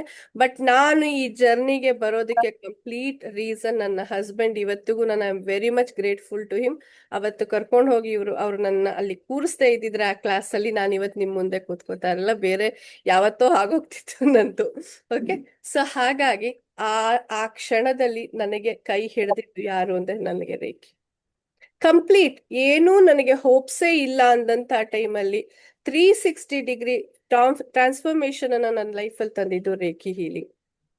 ಓಕೆ, ಸೊ ಈ ಒಂದು ರೇಖಿ ಯಾವ ರೀತಿ ನನ್ನಲ್ಲಿ ಟ್ರಾನ್ಸ್ಫಾರ್ಮೇಶನ್ ತಂತು ಅಂದ್ರೆ, ಈ ಒಂದು ಮುಖ್ಯವಾಗಿ ನಾನು ಈ ರೇಖಿಯಿಂದ ತಿಳ್ಕೊಂಡಿದ್ದು 3 ವಿಷಯಗಳನ್ನು ನನ್ನ ಲೈಫಲ್ಲಿ ಕಲ್ತ್ಕೊಂಡೆ. ಏನು ಅಂದ್ರೆ, ಪ್ರತಿಯೊಬ್ಬರಿಗೂ ಕೂಡ ಒಂದು ಪವರ್ ಇದೆ, ನನ್ನಲ್ಲಿಯೂ ಕೂಡ ಆ ಪವರ್ ಇದೆ. ಅದನ್ನ ನಾನು ಅಂಡರ್ ಎಸ್ಟಿಮೇಟ್ ಮಾಡಬಾರ್ದು. ಬಿಕಾಸ್ ಎಲ್ಲರೂ ಸೇರಿ ಅಂದ್ರೆ ನನ್ನ ಒಂದು ಸನ್ನಿವೇಶ ಇರ್ಬೋದು ಅಥವಾ ನನ್ನ ಸುತ್ತ ಇರುವಂತ ಅಟ್ಮಾಸ್ಫಿಯರ್ ನನ್ನ ತುಂಬಾ ಕುಗ್ಸಿತ್ತು. ಬಟ್ ನನಗೆ ಈ ರೇಖಿ ಒಂದು ರಿಯಲೈಸೇಷನ್ ಅನ್ನ ಕೊಡ್ತು. ಏನಪ್ಪಾ ಅಂದ್ರೆ, ನನ್ನ ಒಂದು ಸೂಪರ್ ಪವರ್ ಅನ್ನ ನಾನು ಯಾವತ್ತೂ ಅಂಡರ್ ಎಸ್ಟಿಮೇಟ್ ಮಾಡಬಾರ್ದು. ಯಾವ್ದೋ ಒಂದು ಲೈಫ್ ಪರ್ಪಸ್ ಇಟ್ಕೊಂಡೆ ನಾನು ಇಲ್ಲಿಗೆ ಬಂದಿದ್ದೀನಿ, ಅದನ್ನ ಫುಲ್ಫಿಲ್ ಮಾಡೇನೆ ನಾನು ಹೋಗೋದು ಅನ್ನೋ ಒಂದು ರಿಯಾಲಿಟಿಯನ್ನ ನನ್ಗೆ ಅರ್ಥ ಮಾಡಿಸ್ತು. ಜೊತೆಗೆ ಅಲ್ಲಿವರೆಗೂ ಎಲ್ಲ ವಿಷಯಗಳನ್ನು ನನಗೆ ಯಾಕೆ ಹೀಗೆ ಅನ್ನೋಳು ಅದೆಲ್ಲವನ್ನ ನಾನು ಯೂನಿವರ್ಸಲ್ ಒಂದು ಪವರ್ಗೆ ನಾನು ಸರೆಂಡರ್ ಮಾಡ್ಬೇಕು, ಆ ಒಂದು ಭಗವಂತನನ್ನ ನಂಬಬೇಕು ಅನ್ನೋ ಒಂದು ವಿಚಾರವನ್ನ ನನಗೆ ತಿಳಿಸ್ಕೊಡ್ತು. ಜೊತೆಗೆ ಇನ್ನೊಂದು ಮುಖ್ಯವಾದಂತ ವಿಚಾರ ನನಗೆ ಅರ್ಥ ಆಗಿದೆ ಏನಪ್ಪಾ ಅಂದ್ರೆ, ನನಗೆ ನಾನೇ ಬೆಸ್ಟ್ ಫ್ರೆಂಡ್, ಯಾರು ಇಲ್ಲ. ಬೇರೆ ಎಲ್ಲರೂ ಜಸ್ಟ್ ಕ್ಷಣಿಕ ಅಷ್ಟೇನೆ. ನಮಗೆ ನಿಜವಾದ ಸ್ನೇಹಿತರು ಯಾರಾದ್ರೂ ಈ ಒಂದು ಪ್ರಪಂಚದಲ್ಲಿ ಇದ್ದಾರೆ ಆದ್ರೂ ಅದು ನಾವು ಮಾತ್ರ. ಬಿಕಾಸ್ ನಮಗೆ ನಮ್ಮ ಬಗ್ಗೆ ಚೆನ್ನಾಗ್ ಗೊತ್ತು, ನಮಗೆ ಮಾತ್ರ ನಮ್ಮನ್ನ ಸರಿ ಮಾಡ್ಕೊಡೋದಕ್ಕೆ ಗೈಡೆನ್ಸ್ ಕೊಡುವಂತಹ ಶಕ್ತಿ ಇರ್ಬೋದು, ವಿಚಾರಗಳಿರ್ಬೋದು ಗೊತ್ತಿರೋದು. ಹಾಗಾಗಿ ನನಗೆ ನಾನೇ ಬೆಸ್ಟ್ ಫ್ರೆಂಡ್ ಅನ್ನೋದನ್ನ ಅರ್ಥ ಮಾಡ್ಕೊಂಡೆ. ನಾನ್ ಏನ್ ಫೇಸ್ ಮಾಡಿದೀನೋ ಈ ರೀತಿಯಾದಂತಹ ಸನ್ನಿವೇಶಗಳನ್ನ ಇಲ್ಲಿ ಕುಳ್ತಿರೋ ಎಷ್ಟೋ ಜನ ಆಲ್ರೆಡಿ ಫೇಸ್ ಮಾಡಿದೀರಾ, ಫೇಸ್ ಮಾಡ್ತಾನೂ ಇದ್ದೀರಾ, ಖಂಡಿತ ಗೊತ್ತು. ಅದು ಫೈನಾನ್ಷಿಯಲ್ ಪ್ರಾಬ್ಲಮ್ ಇರ್ಬೋದು, ಹೆಲ್ತ್ ರಿಲೇಟೆಡ್ ಇಶ್ಯೂಸ್ ಇರ್ಬೋದು, ರಿಲೇಶನ್ಶಿಪ್ ವೈಸ್ ಇರಬಹುದು, ಅಥವಾ ಒಂದು ಸೊಸೈಟಿಯಲ್ಲಿ ಇರುವಂತಹ ಕ್ರಿಟಿಸಿಸಮ್ ಇರ್ಬೋದು. ಈ ರೀತಿ ಪ್ರತಿಯೊಂದು ವಿಚಾರದಲ್ಲಿಯೂ ಕೂಡ ನಾವು ಒಂದಲ್ಲ ಒಂದು ಸಮಸ್ಯೆಯನ್ನ ಎದುರಿಸ್ತಾನೆ ಇದೀವಿ. ಸೊ ನನ್ನ ಉದ್ದೇಶ, ಯಾರೆಲ್ಲ ಈ ರೀತಿಯಾದಂತಹ ಸಮಸ್ಯೆಗಳನ್ನ ಎದುರಿಸ್ತಾ ಇದ್ದೀರೋ ಅವರೆಲ್ಲರನ್ನ ಆ ಸಮಸ್ಯೆಯಿಂದ ಸಾಧ್ಯ ಆದಷ್ಟು ಆಚೆ ತರಬೇಕು. ಅದು ಆರೋಗ್ಯ ಸಮಸ್ಯೆ ಆಗಿರ್ಬೋದು ಅಥವಾ ಬೇರೆ ಯಾವುದೋ ಸಮಸ್ಯೆ ಆಗಿರ್ಬೋದು. ಯಾವುದೇ ಸಮಸ್ಯೆ ಆದ್ರೂ ಕೂಡ ಅದಕ್ಕೆ ಪರಿಹಾರ ನಮ್ಮ ಹತ್ರನೇ ಇದೆ. ಭಗವಂತ ನಮ್ಗೆ ಆ ಪರಿಹಾರವನ್ನ ಹುಡುಕೊಳ್ಳುವಂತ ಶಕ್ತಿಯನ್ನ ಕೊಟ್ಟಿದ್ದಾನೆ. ಆ ಹುಡುಕೊಳ್ಳುವಂತಹ ಒಂದು ಮಾರ್ಗವನ್ನ ಮಾತ್ರ ತೋರ್ಸೋದಕ್ಕೆ ಒಬ್ರು ಮಾರ್ಗದರ್ಶಕರು ಬೇಕು. ಆ ದರ್ಶನದ ಕೆಲಸವನ್ನ ನಾನು ಮಾಡಕ್ಕಷ್ಟೇ ಇಲ್ಲಿ ಬಂದಿರೋದು. ಸೊ ಹಾಗಾಗಿ ಈ ಉದ್ದೇಶದಿಂದಾನೇ ನಾನು ರೇಖಿಯನ್ನ ಪ್ರತಿಯೊಬ್ಬರಿಗೂ ತಲುಪಿಸ್ಬೇಕು, ಪ್ರತಿಯೊಬ್ರು ಕೂಡ ಈ ಒಂದು ವಿದ್ಯೆಯನ್ನ ಕಲಿಬೇಕು, ಪ್ರತಿಯೊಬ್ರು ಕೂಡ ಹೀಲರ್ ಆಗ್ಬೇಕು ಅನ್ನೋಂಥ ಮೋಟಿವ್. ಆ ಫೈನಾನ್ಷಿಯಲ್ ಫ್ರೀಡಮ್ ಮೋಟಿವ್ ಇರಬಹುದು ಅಥವಾ ಹೆಲ್ದಿ ಮೈಂಡ್ ಸೆಟ್. ಬಿಕಾಸ್ ಅವತ್ತಿನ ದಿನ ನಾನು ಸ್ಟ್ರಾಂಗ್ ಆಗ್ಲಿರ್ಲಿಲ್ಲ ಅಂದ್ರೆ ನಾನು ಇವತ್ತಿನ ದಿನ ಇಲ್ಲಿ ಕೂತ್ಕೊಳಕ್ ಆಗ್ತಿರ್ಲಿಲ್ಲ. ಅದ್ ಯಾರು ನನ್ನನ್ನ ಸ್ಟ್ರಾಂಗ್ ಮಾಡಿದ್ದು ಅಂದ್ರೆ ರೇಖಿ. ಸೊ ಹಾಗಾಗಿ ಆ ಒಂದು ವಿದ್ಯೆಯನ್ನ ಪ್ರತಿಯೊಬ್ಬರಿಗೂ ತಲುಪಿಸ್ಬೇಕು, ಪ್ರತಿಯೊಬ್ರು ಕೂಡ ಅದನ್ನ ಕಲ್ತು ಅವರ ಲೈಫ್ ಅನ್ನ ಸಂಪೂರ್ಣವಾಗಿ ಸುಖಮಯಗೊಳಿಸ್ಕೋಬೇಕು ಅನ್ನೋ ಉದ್ದೇಶದಿಂದ ನಾನು ಪ್ರತಿಯೊಬ್ಬರಿಗೂ ಕೂಡ ಈ ಒಂದು ವಿದ್ಯೆಯನ್ನ ಕಲಿಸ್ಬೇಕು. ನಾನು ಇರೋವರೆಗೂ ಇದೇ ನನ್ನ ಲೈಫ್ ಪರ್ಪಸ್. ಎಷ್ಟು ಸಾಧ್ಯ ಆಗತ್ತೋ ಅಷ್ಟು ಜನಕ್ಕೆ ನನ್ನನ್ನು ಯಾರ್ಯಾರೆಲ್ಲ ಕೇಳ್ಕೊಂಡ್ ಬರ್ತಾರೋ ಅವರೆಲ್ಲರಿಗೂ ಸಹಾಯ ಮಾಡ್ಬೇಕು. ನನ್ನ ಸುತ್ತ ಇರುವಂತಹ ವಾತಾವರಣವನ್ನ, ನನ್ನ ಸುತ್ತ ಇರೋ ಪ್ರತಿಯೊಬ್ರು ಕೂಡ ಖುಷಿಯಾಗಿಡ್ಬೇಕು. ಇದಿಷ್ಟೇ ನನ್ನ ಉದ್ದೇಶ. ಮ್ಯೂಟ್ ಮಾಡ್ಕೊಂಡ್ಬಿಡಿ. ಓಕೆ, ಸೊ ಇವಾಗ ಡೈರೆಕ್ಟ್ ಆಗಿ ರೇಖಿ ಅಂದ್ರೆ ಏನು ಅನ್ನೋದಕ್ಕೆ ಬರೋಣ. ಸೊ ನಮ್ಮೆಲ್ಲರಿಗೂ ಗೊತ್ತಿರೋ ತರ, ಎಷ್ಟೋ ಜನರಿಗೆ ಗೊತ್ತಿಲ್ಲ ಕೂಡ, ಇಟ್ಸ್ ಓಕೆ, ನಾನು ಎಕ್ಸ್ಪ್ಲೈನ್ ಮಾಡ್ಕೊತೀನಿ. ರೇಖಿ ಅನ್ನೋದು ಒಂದು ಅದ್ಭುತವಾದಂತಹ ಹೀಲಿಂಗ್ ಮೊಡಾಲಿಟಿ. ತುಂಬಾ ಸಾಫ್ಟ್ ಆದಂತಹ, ನ್ಯಾಚುರಲ್ ಆದಂತಹ ಒಂದು ಹೀಲಿಂಗ್ ಮೊಡಾಲಿಟಿ. ಸೊ ಈ ಒಂದು ಬ್ರಹ್ಮಾಂಡದಲ್ಲಿರುವಂತಹ ಅಪರಿಮಿತವಾದಂತಹ ಶಕ್ತಿಯನ್ನ ನಮ್ಮ ದೇಹದಲ್ಲಿರುವಂತಹ ಪ್ರಾಣ ಶಕ್ತಿಯ ಜೊತೆ ಬೆಸೆಯೋದ್ರ ಮೂಲಕ ಮಾಡುವಂತಹ ಹೀಲಿಂಗ್ ಮೊಡಾಲಿಟಿ ಅಂತ ಹೇಳ್ತೀವಿ. ಇದು ಒಂದು ನೈಸರ್ಗಿಕವಾದಂತಹ, ಅದೇ ರೀತಿಯಾಗಿ ನಮ್ಮ ಜೀವನದಲ್ಲಿರುವಂತಹ ಸತತವಾಗಿ ಬಳಸ್ತಾ ಇರುವಂತಹ ಶಕ್ತಿಯನ್ನೇ ನಾವು ಸರಿಯಾಗಿ ಜೋಡಣೆ ಮಾಡಿ ವಿಶ್ವಶಕ್ತಿ ಮತ್ತೆ ಪ್ರಾಣಶಕ್ತಿಯನ್ನ ಜೋಡಣೆ ಮಾಡುವಂತದ್ದು ಅಂತ ಹೇಳ್ಬೋದು. ಈ ರೇಖಿ ಅನ್ನುವಂತ ಪದ ಜಪಾನಿನಿಂದ ಬಂದಿರುವಂತಹ ಪದ. ರೇ ಮತ್ತೆ ಕಿ ಅಂತ ಹೇಳ್ತೀವಿ. ಸೊ ರೇ ಅಂದ್ರೆ ಏನಪ್ಪಾ ಅಂದ್ರೆ ವಿಶ್ವಶಕ್ತಿ. ಈ ಬ್ರಹ್ಮಾಂಡದಲ್ಲಿರುವಂತಹ ಅಪರಿಮಿತವಾದಂತಹ ಶಕ್ತಿಯನ್ನ ನಾವು ರೇ ಅಂತ ಕರಿತೀವಿ. ಕೀ ಅನ್ನೋದೇನಪ್ಪಾ ಅಂದ್ರೆ ಪ್ರಾಣಶಕ್ತಿ. ನಮ್ಮ ಒಳಗಡೆ ಒಂದು ಶಕ್ತಿ ಇದೆ ಅಲ್ವಾ, ನಾವು ಉಸಿರಾಡ್ತಾ ಇದೀವಿ. ಈಗ ಒಂದು ಡೆಡ್ ಬಾಡಿಗೂ ನಮಗೂ ಏನ್ ಡಿಫ್ರೆನ್ಸ್? ಆ ಡೆಡ್ ಬಾಡಿಗೂ ಎಲ್ಲ ಬಾಡಿ ಆರ್ಗನ್ಸ್ ಇದೆ, ಕಣ್ಣು, ಕಿವಿ, ಮೂಗು ಎಲ್ಲ ಇದೆ. ಯಾವ ಒಂದು ವಿಚಾರ ಅದನ್ನು ನಮ್ಮನ್ನು ಡಿಫ್ರೆಂಟ್ ಅಂತ ತೋರಿಸುತ್ತೆ ಅಂದ್ರೆ ನಮ್ಮ ಪ್ರಾಣಶಕ್ತಿ, ಉಸಿರು. ಆ ಒಂದು ಪ್ರಾಣಶಕ್ತಿನೇ ಕೀ. ಸೊ ರೇಖಿ ಏನಪ್ಪಾ ಅಂದ್ರೆ ಈ ಒಂದು ಬ್ರಹ್ಮಾಂಡದಲ್ಲಿರುವಂತಹ ಅಪರಿಮಿತವಾದಂತಹ ವಿಶ್ವಶಕ್ತಿಯ ಜೊತೆ ನಮ್ಮಲ್ಲಿರುವಂತಹ ಈ ಒಂದು ಪ್ರಾಣಶಕ್ತಿ ಅಥವಾ ಪ್ರಾಣ ಚೈತನ್ಯ ಏನಿದೆ, ಇದನ್ನ ಬೆಸೆಯೋದನ್ನ ನಾವು ರೇಖಿ ಅಂತ ಕರೆದ್ವಿ. ಓಕೆ, ಸೊ ಈ ಒಂದು ರೇಖಿ ನಮ್ಮ ದೈಹಿಕವಾದಂತಹ ವಿಚಾರಗಳನ್ನಿರಬಹುದು, ಮಾನಸಿಕವಾದಂತಹ ವಿಚಾರವನ್ನಿರಬಹುದು, ಅಥವಾ ಆಧ್ಯಾತ್ಮಿಕವಾದಂತಹ ವಿಚಾರವನ್ನಿರಬಹುದು, ಎಲ್ಲವನ್ನ ಗುಣಪಡಿಸುವಂತಹ ವಿಶೇಷವಾದಂತಹ ಶಕ್ತಿಯನ್ನ ಒಳಗೊಂಡಿರುವಂತಹ ವಿದ್ಯೆ ಅಂತ ಹೇಳ್ತೀವಿ. ಸೊ ಇಲ್ಲಿ ರೇಖಿ ಹಂಗಂದ್ರೆ ಏನು ಮೇಡಮ್, ಇದು ಹೊಸ ವಿದ್ಯೆನಾ ಅಂದ್ರೆ ಇಲ್ಲ. ಸೊ ರೇಖಿ ಅನ್ನೋದು ಅಥವಾ ಈ ಒಂದು ಪ್ರಾಣಶಕ್ತಿ ಅನ್ನೋದು ನಾವು ಈ ಭೂಮಂಡಲದಲ್ಲಿ ಹುಟ್ಟಿದ ದಿನದಿಂದ, ಅಂದ್ರೆ ನಮ್ಮ ತಾಯಿಯ ಗರ್ಭಕ್ಕೆ ಬಂದ ದಿನದಿಂದ ಕೂಡ ಆ ಪ್ರಾಣಶಕ್ತಿಯ ಹರಿವು ನಮ್ಮಲ್ಲಿರುತ್ತೆ. ಆದ್ರೆ ಕಾಲಾನಂತರದಲ್ಲಿ ಏನಾಗುತ್ತೆ, ನಮ್ಮಲ್ಲಿರುವಂತಹ ಸ್ಟ್ರೆಸ್ ಇರ್ಬೋದು, negative emotions, negative belief system, ಇದೆಲ್ಲ ಏನ್ ಮಾಡುತ್ತೆ, ಆ ಪ್ರಾಣಶಕ್ತಿಯ ಹರಿವು ಮತ್ತೆ ವಿಶ್ವಶಕ್ತಿಯ ಹರಿವನ್ನ ಅದು ಇಂಬ್ಯಾಲೆನ್ಸ್ ಮಾಡುತ್ತೆ. ಇದರಿಂದ ಏನಾಗುತ್ತೆ, ನಮಗೆ ಆರೋಗ್ಯದಲ್ಲಿ ಸಮಸ್ಯೆ ಇರ್ಬೋದು, ಹಣಕಾಸಿನ ಸಮಸ್ಯೆ ಇರ್ಬೋದು, ಅಥವಾ ಬೇರೆ ರಿಲೇಶನ್ಶಿಪ್ ಪ್ರಾಬ್ಲಮ್ಸ್ ಇರ್ಬೋದು, ಈ ರೀತಿ ಬೇರೆ ಬೇರೆ ಸಮಸ್ಯೆಗಳು ಉಂಟಾಗುತ್ತೆ. ಸೊ ಈ ಸಮಸ್ಯೆಗಳನ್ನ ಸರಿಪಡಿಸಿಕೊಂಡು ನಮ್ಮ ಜೀವನವನ್ನ ಸುಖಮಯಗೊಳಿಸ್ಕೊಳ್ಳೋದಕ್ಕೆ ನಾವು ಇಲ್ಲಿ ರೇಖಿಯನ್ನ ನಮ್ಮಲ್ಲಿರುವಂತಹ ಈ ಪ್ರಾಣಶಕ್ತಿಯನ್ನ ಅಥವಾ ಈ ವಿಶ್ವಶಕ್ತಿ ಮತ್ತೆ ಪ್ರಾಣಶಕ್ತಿಗಳ ನಡುವೆ ಇರುವಂತಹ ಬಾಂಧವ್ಯವನ್ನ ರೀಎಸ್ಟಾಬ್ಲಿಷ್ ಮಾಡ್ತೀವಿ, ಪುನರ್ ನಿರ್ಮಾಣವನ್ನ ಮಾಡ್ತೀವಿ. ನಾವಿಲ್ಲೇನು ಬೇರೆ ಜಾದೂ ಮಾಡ್ತಿಲ್ಲ, ಮಿರಾಕಲ್ ಮಾಡ್ತಿಲ್ಲ, ಏನೂ ಮಾಡ್ತಿಲ್ಲ.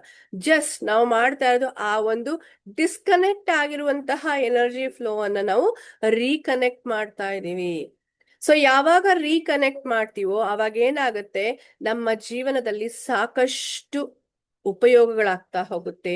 ಯಾವ ರೀತಿಯಾದಂತಹ ಉಪಯೋಗಗಳಾಗತ್ತೆ ಅಂತ ನೋಡ್ತು ಅಂತಂದ್ರೆ, ಮೊಟ್ಟ ಮೊದಲನೇದಾಗಿ ನಮ್ಮ ಫಿಸಿಕಲ್ ವೆಲ್ ಬೀಯಿಂಗ್, ಅಂದ್ರೆ ನಾವೀಗಾಗ್ಲೇ ಹೇಳ್ದಂಗೆ ರೇಖಿ ಒಂದು ನೈಸರ್ಗಿಕವಾದಂತಹ ಚಿಕಿತ್ಸಾ ವಿಧಾನ ಆಗಿರೋದ್ರಿಂದ ನಮ್ಮ ದೇಹದಲ್ಲಿರುವಂತಹ ನೋವುಗಳನ್ನ ನಿವಾರಣೆ ಮಾಡುತ್ತೆ, ನಮ್ಮ ಎನರ್ಜಿ ಫ್ಲೋ ಅನ್ನ ಇಂಪ್ರೂವ್ ಮಾಡುತ್ತೆ, ಇಮ್ಯುನಿಟಿಯನ್ನ ಇಂಪ್ರೂವ್ ಮಾಡುತ್ತೆ, ನಮ್ಮ ಆರೋಗ್ಯವನ್ನ, ಓವರ್ ಆಲ್ ಹೆಲ್ತ್ ಅನ್ನ ಇಂಪ್ರೂವ್ ಮಾಡುವಂತಹ ಕೆಲಸವನ್ನ ಮಾಡುತ್ತೆ. ಅದೇ ರೀತಿಯಾಗಿ ಈ ಒಂದು ಪ್ರಾಣಶಕ್ತಿ ಮತ್ತೆ ವಿಶ್ವಶಕ್ತಿಗಳ ಸಂಯೋಜನೆ ಸಮರ್ಪಕವಾಗಿದ್ದು ಎನರ್ಜಿ ಫ್ಲೋ ಚೆನ್ನಾಗಿದ್ದಾಗ ನಮ್ಮ ಸಂಬಂಧಗಳು ಚೆನ್ನಾಗಿರುತ್ತವೆ. ಅಂದ್ರೆ ನಮಗಾಗಿರುವಂತಹ ಒಂದು ಭಾವನಾತ್ಮಕವಾದಂತಹ ಸನ್ನಿವೇಶಗಳು, ಅಥವಾ ನಮ್ಮ ಒಂದು ನೋವು ಕೊಡುವಂತಹ, ಅಥವಾ ಯಾರೋ ಒಬ್ಬ ವ್ಯಕ್ತಿ ತುಂಬಾ ನೋವು ಮಾಡಿದಾರೆ ನಮ್ಮ ಜೀವನದಲ್ಲಿ ಅಂದಾಗ ಅವರನ್ನ ನಾವು ಕ್ಷಮಿಸಿ ಮುಂದೆ ಹೋಗೋದಕ್ಕೆ ಬೇಕಾದಂತಹ ಒಂದು ಮನಸ್ಥಿತಿಯನ್ನ ಕೊಡುತ್ತೆ. ಜೊತೆಗೆ ನಮ್ಮ ಕಮ್ಯುನಿಕೇಶನ್ ಸ್ಕಿಲ್, ಅಂದ್ರೆ ನಾವು ಮಾತುಗಾರಿಕೆಯನ್ನ ಇಂಪ್ರೂವ್ ಮಾಡುತ್ತೆ. ಎಲ್ಲಿ ಸಮಸ್ಯೆ ಉಂಟಾಗುತ್ತೆ ಅಂದ್ರೆ ಎಲ್ಲಿ ನಮ್ಮ ಕಮ್ಯುನಿಕೇಶನ್ ಸ್ಕಿಲ್ ಸರಿ ಇರಲ್ವೋ, ಅಂದ್ರೆ ನಮ್ಮ ಭಾವನೆಗಳನ್ನು ಸಮರ್ಪಕವಾದಂತಹ ರೀತಿಯಲ್ಲಿ ನಾವು ಇದ್ದಾಗ ನಮಗೆ ಸಮಸ್ಯೆಗಳು ಉಂಟಾಗುತ್ತೆ. ಹಾಗಾಗಿ ಆ ಒಂದು ಭಾವನೆಗಳನ್ನ ಸಮರ್ಪಕ ರೀತಿಯಲ್ಲಿ ವ್ಯಕ್ತಪಡಿಸೋದ್ರ ಮೂಲಕ ಆ ಪ್ರೀತಿ, ವಿಶ್ವಾಸವನ್ನ, ಅನುಕಂಪವನ್ನ, ಸಹಾನುಭೂತಿಯನ್ನ ನಮ್ಮ ಸಂಬಂಧಗಳಲ್ಲಿ ಬೆಳೆಸ್ಕೊಳ್ಳೋದಕ್ಕೆ ನಮ್ಗೆ ರೇಖಿ ಸಹಾಯವನ್ನ ಮಾಡುತ್ತೆ. ಜೊತೆಗೆ ನಮ್ಮ ಕೆರಿಯರ್ ಗ್ರೋತ್, ಅಂದ್ರೆ ನಮ್ಮ ಔದ್ಯೋಗಿಕ ಅಥವಾ ವೃತ್ತಿಯಲ್ಲಿ ಬೆಳವಣಿಗೆ. ಸೊ ಹೆಂಗ್ ವೃತ್ತಿಯಲ್ಲಿ ಬೆಳವಣಿಗೆ ಆಗತ್ತೆ ಅಂತ ನೋಡಿದಾಗ, ಯಾವಾಗ ಈ ಒಂದು ವಿಶ್ವಶಕ್ತಿ ಮತ್ತೆ ಪ್ರಾಣಶಕ್ತಿಗಳ ಹರಿವು ಸಮರ್ಪಕವಾಗಿರುತ್ತೋ ಅವಾಗ ನಮ್ಮ ಒಂದು ಫೋಕಸ್ ಜಾಸ್ತಿ ಆಗತ್ತೆ, ಏಕಾಗ್ರತೆ ಜಾಸ್ತಿ ಆಗತ್ತೆ, ಜೊತೆಗೆ ನಮ್ಮಲ್ಲಿ ಕಾನ್ಫಿಡೆನ್ಸ್, ಮೋಟಿವೇಶನ್ ಜಾಸ್ತಿ ಆಗತ್ತೆ, ಜೊತೆಗೆ ನಮ್ಮ ಜೀವನದಲ್ಲಿರುವಂತಹ ಅಡೆತಡೆಗಳು, ಅಬ್ಸ್ಟಕಲ್ಸ್ ರಿಮೂವ್ ಆಗುತ್ತೆ. ಇದರಿಂದ ಹೊಸ ಹೊಸ ಆಪರ್ಚುನಿಟೀಸ್ ನಮಗ್ ಸಿಗ್ತಾ ಹೋಗುತ್ತೆ. ಹೊಸ ಅವಕಾಶಗಳು ಸಿಕ್ತಾಗ ನಮ್ಮನ್ನ ನಾವು ಪ್ರೂವ್ ಮಾಡ್ಕೊಳ್ಳೋದು ಈಸಿ ಆಗತ್ತಲ್ವಾ, ನಮ್ಮನ್ನ ನಾವು ತೋರ್ಸ್ಕೊಳ್ಳೋದಕ್ಕೆ, ನಾವ್ ಏನು ಅಂತ ಬೇರೆಯವ್ರಿಗೆ ತಿಳಿಸ್ಕೊಡ್ಬೇಕು ಅಂದ್ರೆ ನಮ್ಗೆ ಅವಕಾಶಗಳು ಸಿಗ್ಬೇಕು. ಎಷ್ಟೋ ಸಲ ನಮ್ಮಲ್ಲಿ ಪೊಟೆನ್ಶಿಯಾಲಿಟಿ ಇರುತ್ತೆ, ಆದ್ರೆ ಅದನ್ನ ತೋರ್ಸ್ಕೊಳ್ಳೋದಕ್ಕೆ ನಮ್ಗೆ ಅವಕಾಶ ಸಿಕ್ಕಿರೋದಿಲ್ಲ. ಆದ್ರೆ ಈ ರೇಖಿ ನಮಗೆ, ಅಂದ್ರೆ ಈ ವಿಶ್ವಶಕ್ತಿ ಮತ್ತು ಪ್ರಾಣಶಕ್ತಿಗಳ ಒಂದು ಸಂಯೋಜನೆಯಾದಂತಹ ರೇಖಿ ಶಕ್ತಿ ಏನಿದೆ, ಅದು ನಮಗೆ ಹೊಸ ಹೊಸ ಅವಕಾಶಗಳನ್ನ, ಹೊಸ ಮಾರ್ಗಗಳನ್ನ, ಬಾಗಿಲುಗಳನ್ನ ತೆಗೆದುಕೊಡುತ್ತೆ ಅಂತ ಹೇಳ್ತೀವಿ. ಜೊತೆಗೆ ನಮ್ಮ ಒಂದು ಹಣಕಾಸಿನ ಸ್ಥಿತಿಗತಿಗಳನ್ನ ಇಂಪ್ರೂವ್ ಮಾಡ್ಕೊಳ್ಳೋದಕ್ಕೆ. ಅಂದ್ರೆ ಏನಂದ್ರೆ ಸಾಮಾನ್ಯವಾಗಿ ಯಾವುದೇ ಒಂದು ಹಣಕಾಸಿನ ಬ್ಲಾಕೇಜ್ ಇದೆ ಅಂದಾಗ ನಾವು ಹಣಕಾಸಿನ ಸಮಸ್ಯೆಗಳನ್ನ ಎದುರಿಸ್ತೀವಲ್ವಾ, ಆ ಬ್ಲಾಕೇಜಸ್ ನ ರಿಮೂವ್ ಮಾಡೋದಕ್ಕಿರಬಹುದು, ಫೈನಾನ್ಷಿಯಲ್ ಅಬಂಡೆನ್ಸ್ ನ ನಾವು ಕ್ರಿಯೇಟ್ ಮಾಡ್ಕೊಳ್ಳೋದಕ್ಕಿರಬಹುದು, ಅದೇ ರೀತಿ ನಮ್ಮ ಜೀವನದಲ್ಲಿ ಫೈನಾನ್ಷಿಯಲ್ ಸ್ಟೆಬಿಲಿಟಿಯನ್ನ ಪ್ರಾಸ್ಪರಿಟಿಯನ್ನ ಕಂಡುಕೊಳ್ಳೋದಕ್ಕೆ ಕೂಡ ನಮ್ಗೆ ರೇಖಿ ಸಹಾಯ ಮಾಡುತ್ತೆ. ಇನ್ನೂ ಒಂದೇನಪ್ಪಾ ಅಂದ್ರೆ ಈ ರೇಖಿಯನ್ನ ಕಲ್ತವ್ರು ಯಾರು ಬರಿಗೈಯಲ್ಲಿ ಕೂತಿಲ್ಲ. ಹೇಳ್ತೀನಿ ಕೇಳಿ, ಯಾರಾದ್ರೂ ತುಂಬಾ ಪರ್ಪಸ್ಫುಲಿ ನನಗೆ ಏನು ಬೇಡ ಅನ್ನೋರು ಕೂತಿದ್ದಾರೆ ಹೊರತು, ಯಾರೆಲ್ಲ ರೇಖಿಯನ್ನ ಕಲ್ತಿದಾರೋ, ಯಾರೆಲ್ಲ ಇದನ್ನ ನಂಬಿ ಮುಂದೆ ಹೋಗ್ತಿದಾರೋ ಅವ್ರ ಜೀವನದಲ್ಲಿ ಹಣಕಾಸಿಗೆ ಯಾವತ್ತೂ ಕೊರತೆ ಬಂದಿಲ್ಲ. ಬಿಕಾಸ್ ಇದು ಒಂದು ಅದ್ಭುತವಾದಂತಹ ಒಂದು ಆದಾಯದ ಮಾರ್ಗವಾಗಿ ಕೂಡ ನಮಗೆ ಪರಿಣಮಿಸ್ತಾ ಹೋಗುತ್ತೆ. ಅದ್ರ ಜೊತೆಗೆ ನಮ್ಮ ಆಂಗ್ಸೈಟಿಯನ್ನ ಕಡಿಮೆ ಮಾಡ್ಕೊಳ್ಳೋದಿರ್ಬೋದು, ಸ್ಟ್ರೆಸ್ ಅನ್ನ ಕಡಿಮೆ. ಪ್ರಸ್ತುತದಲ್ಲಿ ಎಲ್ಲಿ ನೋಡಿದ್ರು ಯಾವುದೇ ಒಂದು ಕೆಲ್ಸಕ್ಕೆ ಹೋಯ್ತು ಅಂದ್ರೂ ಸಾಕಷ್ಟು ನಾವು ಆಂಗ್ಸೈಟಿಯನ್ನ, ಸ್ಟ್ರೆಸ್ ಅನ್ನ ಫೀಲ್ ಮಾಡ್ತಾ ಇದೀವಿ. ಆ ಸ್ಟ್ರೆಸ್ ಅನ್ನ, ಆಂಗ್ಸೈಟಿಯನ್ನ ನಾವು ರಿಲೀಸ್ ಮಾಡ್ಕೊಳ್ಳೋದಕ್ಕೆ, ರೆಡ್ಯೂಸ್ ಮಾಡ್ಕೊಳ್ಳೋದಕ್ಕೆ, ನಮ್ಮ ಭಾವನಾತ್ಮಕವಾದಂತಹ ಅಥವಾ ಮನೋಸಂಬಂಧಿತವಾದಂತಹ ಕಾಯಿಲೆಗಳನ್ನ ಹೀಲ್ ಮಾಡ್ಕೊಳ್ಳೋದಕ್ಕೆ, ಮಾನಸಿಕವಾದಂತಹ ಶಾಂತಿ, ಆ ಕನ್ಫ್ಯೂಷನ್ ಇರ್ಬೋದು ಅಥವಾ ರೆಸ್ಟ್ಲೆಸ್ನೆಸ್ ಇರ್ಬೋದು, ಅದನ್ನ ರಿಮೂವ್ ಮಾಡೋದಕ್ಕೆ, ಜೊತೆಗೆ ನಿದ್ರಾಹೀನತೆ, ಯಾರು ತುಂಬಾ ನಿದ್ರೆಯ ಬಗ್ಗೆ ಸಮಸ್ಯೆ ಇದೆಯೋ, ನಿದ್ರೆ ಜಾಸ್ತಿ ಇರಬಹುದು ಅಥವಾ ಕಡಿಮೆ ಇರಬಹುದು, ಅದನ್ನ ಸರಿ ಮಾಡೋದಕ್ಕೆ, ಜೊತೆಗೆ ಯಾವಾಗ್ಲೂ ಕೂಡ ಸಮಾಧಾನವಾಗಿರೋದಕ್ಕೆ. ಇದೆಲ್ಲದ್ರ ಜೊತೆಗೆ ನಾವು ಆಧ್ಯಾತ್ಮಿಕವಾಗಿ ಸಾಧನೆ. ಇತ್ತೀಚಿನ ದಿನಗಳಲ್ಲಿ ಎಲ್ಲರೂ ಹೇಳ್ತಾರೆ, ಮೇಡಮ್ ನನ್ಗೆ ಯಾವ್ದಾದ್ರು ಮಂತ್ರ ಕೊಡಿ, ನಾ ಜಪ ಮಾಡ್ಬೇಕು, ಮೇಡಮ್ ನನ್ಗೆ ಏನಾದ್ರೂ ಹೇಳ್ಕೊಡಿ, ಪೂಜೆ ಹೇಳ್ಕೊಡಿ, ನಾನು ಆಧ್ಯಾತ್ಮಿಕ ಸ್ಪಿರಿಚುವಾಲಿಟಿಗೆ ಬರ್ಬೇಕು, ನನಗೆ ಸ್ಪಿರಿಚುವಲ್ ಆಗಿ ಏನಾದ್ರೂ ಹೇಳ್ಕೊಡಿ ಅಂತಾರೆ. ಆದ್ರೆ ಆ ಸ್ಪಿರಿಚುವಲ್ ಆಕ್ಟಿವಿಟೀಸ್ ಅಲ್ಲಿ, ಅಂದ್ರೆ ಒಂದು ಆಧ್ಯಾತ್ಮಿಕ ಮಾರ್ಗದಲ್ಲಿ ನಾವು ಯಾವುದೇ ಒಂದು ಮಂತ್ರ ಸಾಧನೆ ಮಾಡ್ಬೇಕು ಅಂದ್ರೆ, ಯಾವುದೇ ಒಂದು ಪೂಜೆ ಅಥವಾ ತಪ ವ್ರತ ಎಲ್ಲ ಮಾಡ್ಬೇಕು ಅಂದ್ರೆ ವರ್ಷಾನ್ಗಟ್ಲೆ ಹಾಕ್ಬೇಕಾದಂತಹ ಎಫರ್ಟ್ ಅನ್ನ ಇಲ್ಲಿ ಕೇವಲ ನಾವು 3 ತಿಂಗಳಲ್ಲಿ ಆ ಒಂದು ಟ್ರಾನ್ಸ್ಫಾರ್ಮೇಶನ್ ಅನ್ನು ನಮ್ಮಲ್ಲಿ ನೋಡ್ಬೋದು. ಜೊತೆಗೆ ಆ ಒಂದು 2 ವರ್ಷ 3 ವರ್ಷಗಳ ಸತತ ಪ್ರಯತ್ನದಲ್ಲಿ ನಮಗೆ ಏನ್ ರಿಸಲ್ಟ್ ಸಿಗುತ್ತೋ, ಆ ಒಂದು ಸ್ಪಿರಿಚುವಲ್ ಅವೇಕನಿಂಗ್ ಅಂತ ಏನ್ ಹೇಳ್ತೀವಲ್ಲ, ಆಧ್ಯಾತ್ಮ ಜಾಗೃತಿ ಏನ್ ಸಿಗುತ್ತೋ, ಅದು ಇಲ್ಲಿ ನಾವು ಕೇವಲ 2 ರಿಂದ 3 ತಿಂಗಳ ಕಾಲದಲ್ಲೇ ನಾವು ಅದನ್ನ ವಾಯ್ಸ್ ಬರ್ತಿಲ್ಲ. ಕೇಳಿಸ್ತಿಲ್ವಾ ನನ್ ವಾಯ್ಸ್? ಸುಜಾತ, ಬೇರೆಯವ್ರಿಗೆ ಕೇಳಿಸ್ತಿದೆಪ್ಪ, ಒಂದ್ಸಲ ಚೆಕ್ ಮಾಡ್ಕೊಳ್ಳಿ. ಬೇರೆಯವ್ರಿಗೆಲ್ಲ ಕೇಳಿಸ್ತಾ ಇದೆ?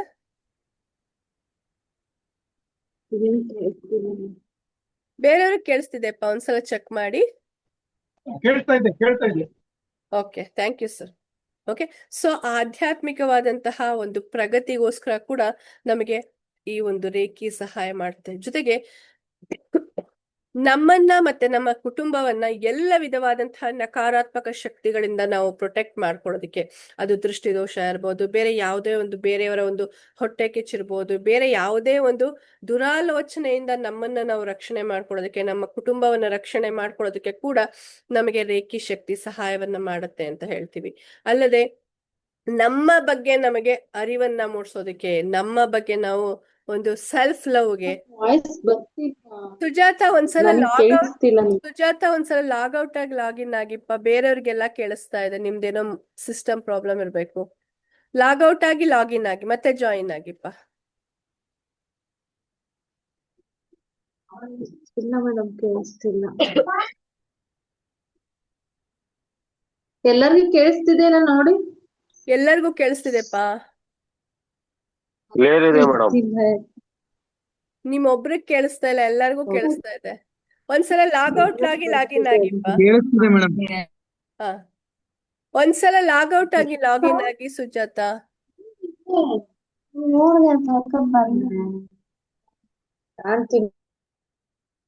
ಓಕೆ, ಸೊ ಆ ಒಂದು ಸೆಲ್ಫ್ ಕಾನ್ಫಿಡೆನ್ಸ್ ಅನ್ನ, ಸೆಲ್ಫ್ ಲವ್ ಅನ್ನ ಇನ್ಕ್ರೀಸ್ ಮಾಡೋದಕ್ಕೆ ಕೂಡ ನಮಗೆ ರೇಖಿ ಸಹಾಯವನ್ನ ಮಾಡುತ್ತೆ ಅಂತ ಹೇಳ್ತೀವಿ. ಸೊ ಈ ರೇಖಿಯಲ್ಲಿ ಎಷ್ಟು ಲೆವೆಲ್ಸ್ ಇದೆ, ಏನೇನ್ ಕಲಿತೀವಿ ಅಂತ ನೋಡಕ್ ಹೋಯ್ತು ಅಂದ್ರೆ, ಮೊದಲನೇದಾಗಿ ರೇಖಿಯಲ್ಲಿ ನಾವು 5 ಲೆವೆಲ್ಸ್ ಅನ್ನ ಕಲಿತೀವಿ.